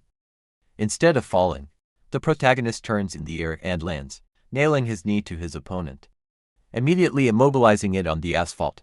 Tightening the grip with brute force forces the enemy's articulation to the limit. Feeling the overwhelming pressure, the captain goes into despair by realizing that he has been completely mastered. Curious about humiliation, Boris insults the boy, asking him if he is really using keys to the joints in the middle of a fight. The Russian releases a loud moan of pure pain, feeling that his hip joint is about to dislocate, writhing in pain on the floor. The veteran screams in panic, asking him if the brat is trying to leave him, crippled for the rest of his life. Without the slightest mercy, Yuzin applies a violent tug that turns the opponent's mouth down in a dry impact. The fight ends at that very moment with the feared captain knocked out at student's feet. Untouchable with a cold look, the extra warns that joint injuries are very serious and questions who would pay the bill if you were left unable to train. Coming out of hiding at a slow pace, Sasha stays completely incredulous to see that he has shot down the veteran. Observing the giant emanating a gloomy aura, the girl wonders how it is possible for someone to have a strength affectionate like that. Elsewhere, in a dark mirror, a man with a blue beard talk on cell phone, confirming that Boris's squadron has been defeated. The person on the other side of the line is surprised by the absurd news, stating that it should not. There is no fighter in Japan capable of defeating it on. Leader describes the assailant as a half-breed of almost 2 meters, black hair and sharp gaze, until he suddenly stops talking by relating features with an old urban legend. Open your eyes wide, and asks if the boy is the famous Yasa Negro. My interest tanto. The screens of computers show conversations in the underworld, with rumors that the legendary Yasa Negro has resurfaced from nowhere. The messages confirm that something very serious has happened in Akihabara, and rumors are already spreading rapidly throughout Tokyo. The princess in her room smokes Yukika. Follow the chat, where users doubt whether the strength of this type of Yasha is not a pure exaggeration. Reading the messages that doubt the legend, the martial artist stands by, amusing by the ignorance of the forum's novices. His mind rescues the story of the first tournament, God of the Fist, in the year 99, created by a fighter looking for a worthy opponent. It was precisely in that brutal event where the dreaded masked wrestler known as Fuma Kotaro appeared for the first time, having still participated in only one fight, reached the finals with his strength relentless and his name like an untouchable legend. Evaluating all this information, Yukiko look at the screen, wondering if the rumors are real, and if Kotaro has finally returned. Determined to investigate the case closely, Kendo's captain quickly puts on her jacket and leaves the room in a hurry, walking through the crowded streets of the city.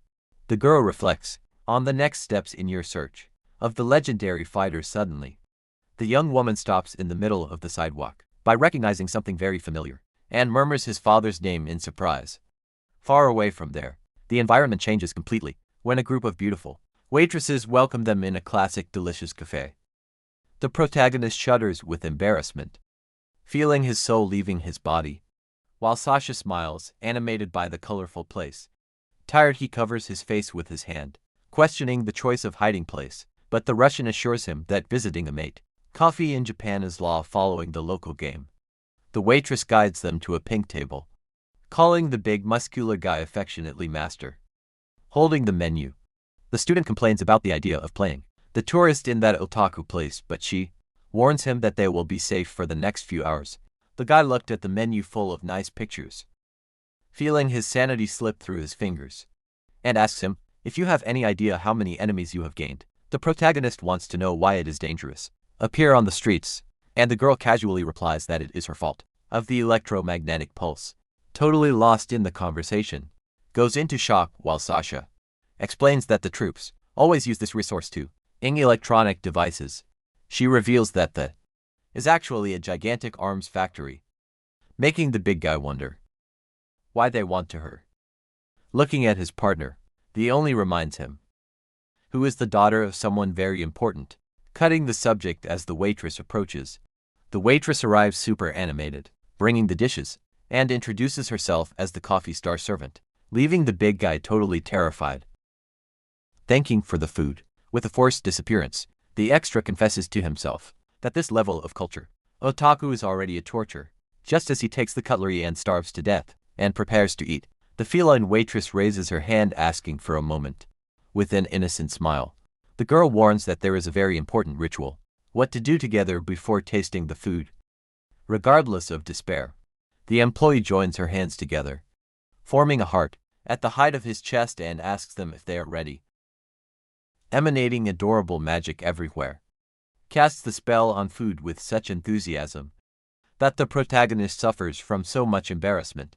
Upset by the lack of spirit of his bodyguard, the Russian demands that he participate, warning us to follow. Play is the main rule of the place. Sweating cold and red in the face, the boy lets out a groan of pure suffering, fighting their own shattered pride. Totally defeated by the circumstances, Yuzin makes a shy heart with the fingers, casting the spell while Sasha let out a laugh. The feline waitress wishes them a good opportunity, meowing, while the boy hides his face from so much shame, and the Russian laughs at the situation. Exhausted by all this humiliation, the protagonist takes his first bite by confessing that in spite of everything, the food is very good. Noticing that they have finished eating, the waitress approaches lively, asking him if the food was to his liking. She proposes a card game, and warns that the loser will have to pay a punishment, making the big guy lets out a meow of frustration. Looking at the headband with cat ears in the hands of the employee, the student goes into despair, immediately realizing what the punishment will be. Without pity, the waitress puts the accessory on him, ordering him to use his ears and finish all your sentences, meowing until the end of the next round. Totally destroyed inside, tries to beg for another option, but Sasha just saying that he only has to win the next game, invoking a threatening gaze. The big guy accepts the challenge, determined to exact a rematch, holding his cards firmly. The boy warns that this time is not going to lose in any way, but reality touches to his door, and the extra continues to wear the cat's ears, in total silence, being called by both of them to meow once and for all. Trembling with rage and shame, gives in, asking for another ronda and meowing at the end, making the blue-haired girl have a laugh. Furious at the mockery and with his pride hurt, the student is sworn in himself who will crush his opponent in the next game. A while later, the coffee door opens and the two leave, being called masters by the employee. Walking under the sunset light, the girl stretches his arms, saying he had a lot of fun, while Yu-sung regrets not having won a single game. She notices that it is almost 5 p.m. and says it was worth it. Even without having visited any famous tourist site, the atmosphere gets more serious when Sasha tells him the step and warns his bodyguard that has something important to confess to him. The protagonist pays attention, while she reveals that the guys defeated on the early street were in fact security guards hired by his father. With a look of guilt, the Russian apologizes for the lie and explains that he just wanted to sneaking around Japan without causing such a stir, bows by dismissing the boy's services, stating that he will call the search team and will return to the hotel alone. Giving a sincere smile, the girl thanks him for all his help, without realizing the noise deafening that begins to emerge in the sky. Serious laughter resonates on sight when a bearded man in celebrates having finally found its target. Student raises his head completely in shock at the sight of a gigantic helicopter landing in the heart of the city center. The force of the propellers creates an absurd windstorm, dusting everywhere, taking the duo totally by surprise. Exiting the aircraft with an imposing posture, man approaches, praising the work her daughter gave her, to the search team. Immediately after, fixes his sharp gaze on the extra, wondering who would be the subject. Bold standing next to his little princess. Frightened by this sudden appearance, the blue-haired girl asks how they managed to track her so fast. Ignoring the question, the mature man arranges the coat, stating that this is a personal matter and family lunch. Walks with slow and heavy steps, emphasizing that he needs resolve the situation directly with his heir. Trying to calm things down, Sasha takes the blame for the leak, warning that he was on his way out. But his father responds dryly that it no longer matters. Listening to the conversation, the protagonist joins the pieces and realizes that this man, intimidating, is the big head of the family. The big guy gets confused. I need to understand why that Russian in a suit is speaking Japanese to his daughter. In that, the atmosphere becomes tense when the head of the family casually comments that he heard rumors about the appearance of Yasha. Black man in Tokyo father asks him if his daughter dies, getting involved with that legendary fighter. Pointing out directly, the rookie bodyguard with a nostalgic expression. The man remembers that the dark warrior disappeared completely from the map 10 years ago. The figure of a formidable masked fighter named Kotaro Smokes comes to light, making the student, I sweat cold without understanding all that fuss. Full of excitement about the battle, the Russian enters combat position wanting to end the fight they started 18 years ago. I would like to put an end to this absurd misunderstanding. Yuzum interrupts the monologue, presenting himself under his real name. Distrustful, the veteran asks if the boy knows that masked wrestler. But the student denies it immediately, that he has never heard of him. An uncomfortable and heavy silence takes over the place, while the response, obvious, is processed by the mind of the suit boss. Accepting their mistake, the mature man warns that he will spare the boy's life for now, and orders his daughter to go to the hotel. Relieved not to have to fight, the protagonist smiles nervously, accepting that there was a major communication failure there. However, the Russian opens his eyes wide and intimidatingly questions, like any other boy, managed to defeat its best captain. The big guy immediately remembers the man giant who showed up on the street earlier in the day and asks him to the father of the girl who sent him her most sincere apologies. Hearing that the boy fought in earnest, believing it to be a real the head of the family's mood changes to something gloomy. Without saying a single word more, the veteran tears his own suit, releasing an aura of blue energy, absurdly powerful with marked muscles. The Russian raises his bright arm, proving that it is not there for games. Seeing the imminent danger, Sasha desperately shouts her bodyguard's name. Fearing the worst, the student retreats, feeling the pressure, overwhelming enemy, and shouts into question what that old madman is trying to do, giving a mocking smile. The opponent demands that the rookie fight with everything and show your true strength in combat. The impact of energy throws the boy's backpack on the floor, spreading his valuable new purchases and sleeves all over the asphalt. Full of fury, Otaku, seeing her favorite work being mistreated, the protagonist swears that he will not forgive this barbarity. Using all its speed, advances like lightning to his opponent, prepared for the attack. With a strong punch, the boy hits the guard of the veteran, who receives the impact with a look of total astonishment, putting your feet on the floor. Due to the brutality of the coup, the head of the family praises the impressive strength of the young warrior. Without losing rhythm, the man responds with a blow laden with blue aura, while the student complains of that senseless fight. Easily dodging the attack, the big guy is outraged, questioning why he is being beaten up just for being born with talent. The veteran continues his ruthless offense, arguing that a high school boy without training should not be able to defeat its best empty-handed henchmen. With their steady hands, the protagonist blocks the powerful advance, while the Russian claims that this level of pink force the impossible by looking the boy in the eye. The old man decrees, which is a real prodigy who is only born every 100 years. Sweating from the effort to withstand the impact, Extra prepares for the worst by realizing of their rival's true intentions. With overwhelming strength, veteran squeezes student's wrist, completely immobilizing their movements. Showing a macabre expression, the suit boss makes you a direct invitation, and intimidating, for the rookie to work in his faction. Lifts his fist wrapped in pure energy, promising to help him awaken all that magical potential. Facing its imminent end, up close, the Extra opens his eyes a lot, while the absolute truth about that paradise finally makes sense in his mind. He concludes, terrified that the comedy manga romantic that he read in his previous life was everything he read, one normal romance story. That classic villain speech. Recruiting the hero makes him instantly remember classic teen fighting manga. Although the original work had started with those clumsy stumbles and cute screaming heroines, tension now had climbed to a totally absurd level. the memory of his inhumane training, and the development of this gigantic body served as a clue to what was to come. All those inevitable fights against criminals and thugs were not just coincidences in the life of an extra.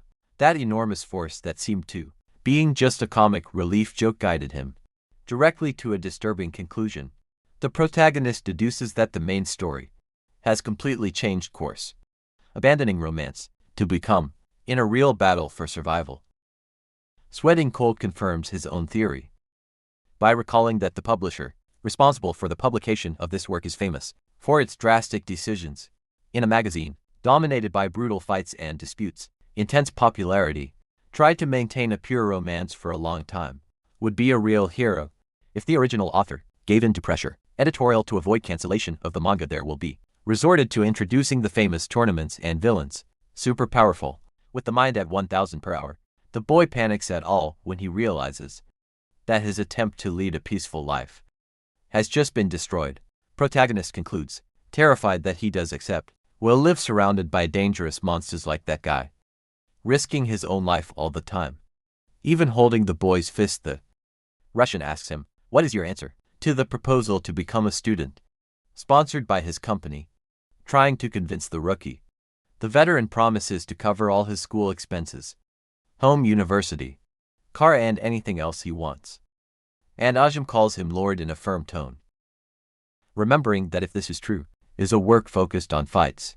No matter how strong the old man looks, the extra knows very well that sooner or later, that evil boss is destined to lose to Sakamoto Ryujish, the true hero of history. Evaluating their options, the big guy concludes that his biggest chance to survive all this madness is to continue.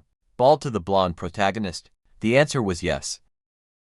Russian releases student's arm, relieved that it was resolved in a friendly manner. Sin embargo, the boy loses his patience and shouts into question why Sasha's father has to be so extreme in absolutely everything it does. In a quick and brutal movement, veteran hits student's stomach with a crushing impact covered in pure energy, coughing blood from the impact. The protagonist despairs when he notices that his opponent is really trying to finish him off right there.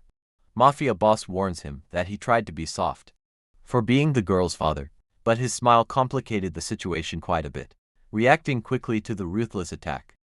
The objective notes an opening in the guard enemy and advances to strike back the blow, but the Russian notices the movement instantly, demonstrating that this opening was nothing more than a trap. Realizing that he fell for the veteran's trick, Yuzum curses his own stupidity while trying to find a way to escape, taking advantage of the rookies. The older man rolls his body back a little, while preparing his other hand, loaded with aura to finish the work, preparing its definitive attack. The leader of the family, Russian, warns him that she will give valuable advice to the boy, with his arm covered by an energy overwhelming and ready for impact. Dictates that whenever I'm going to punch, no matter who the enemy is, the attack must be made with the intention of eliminating to the opponent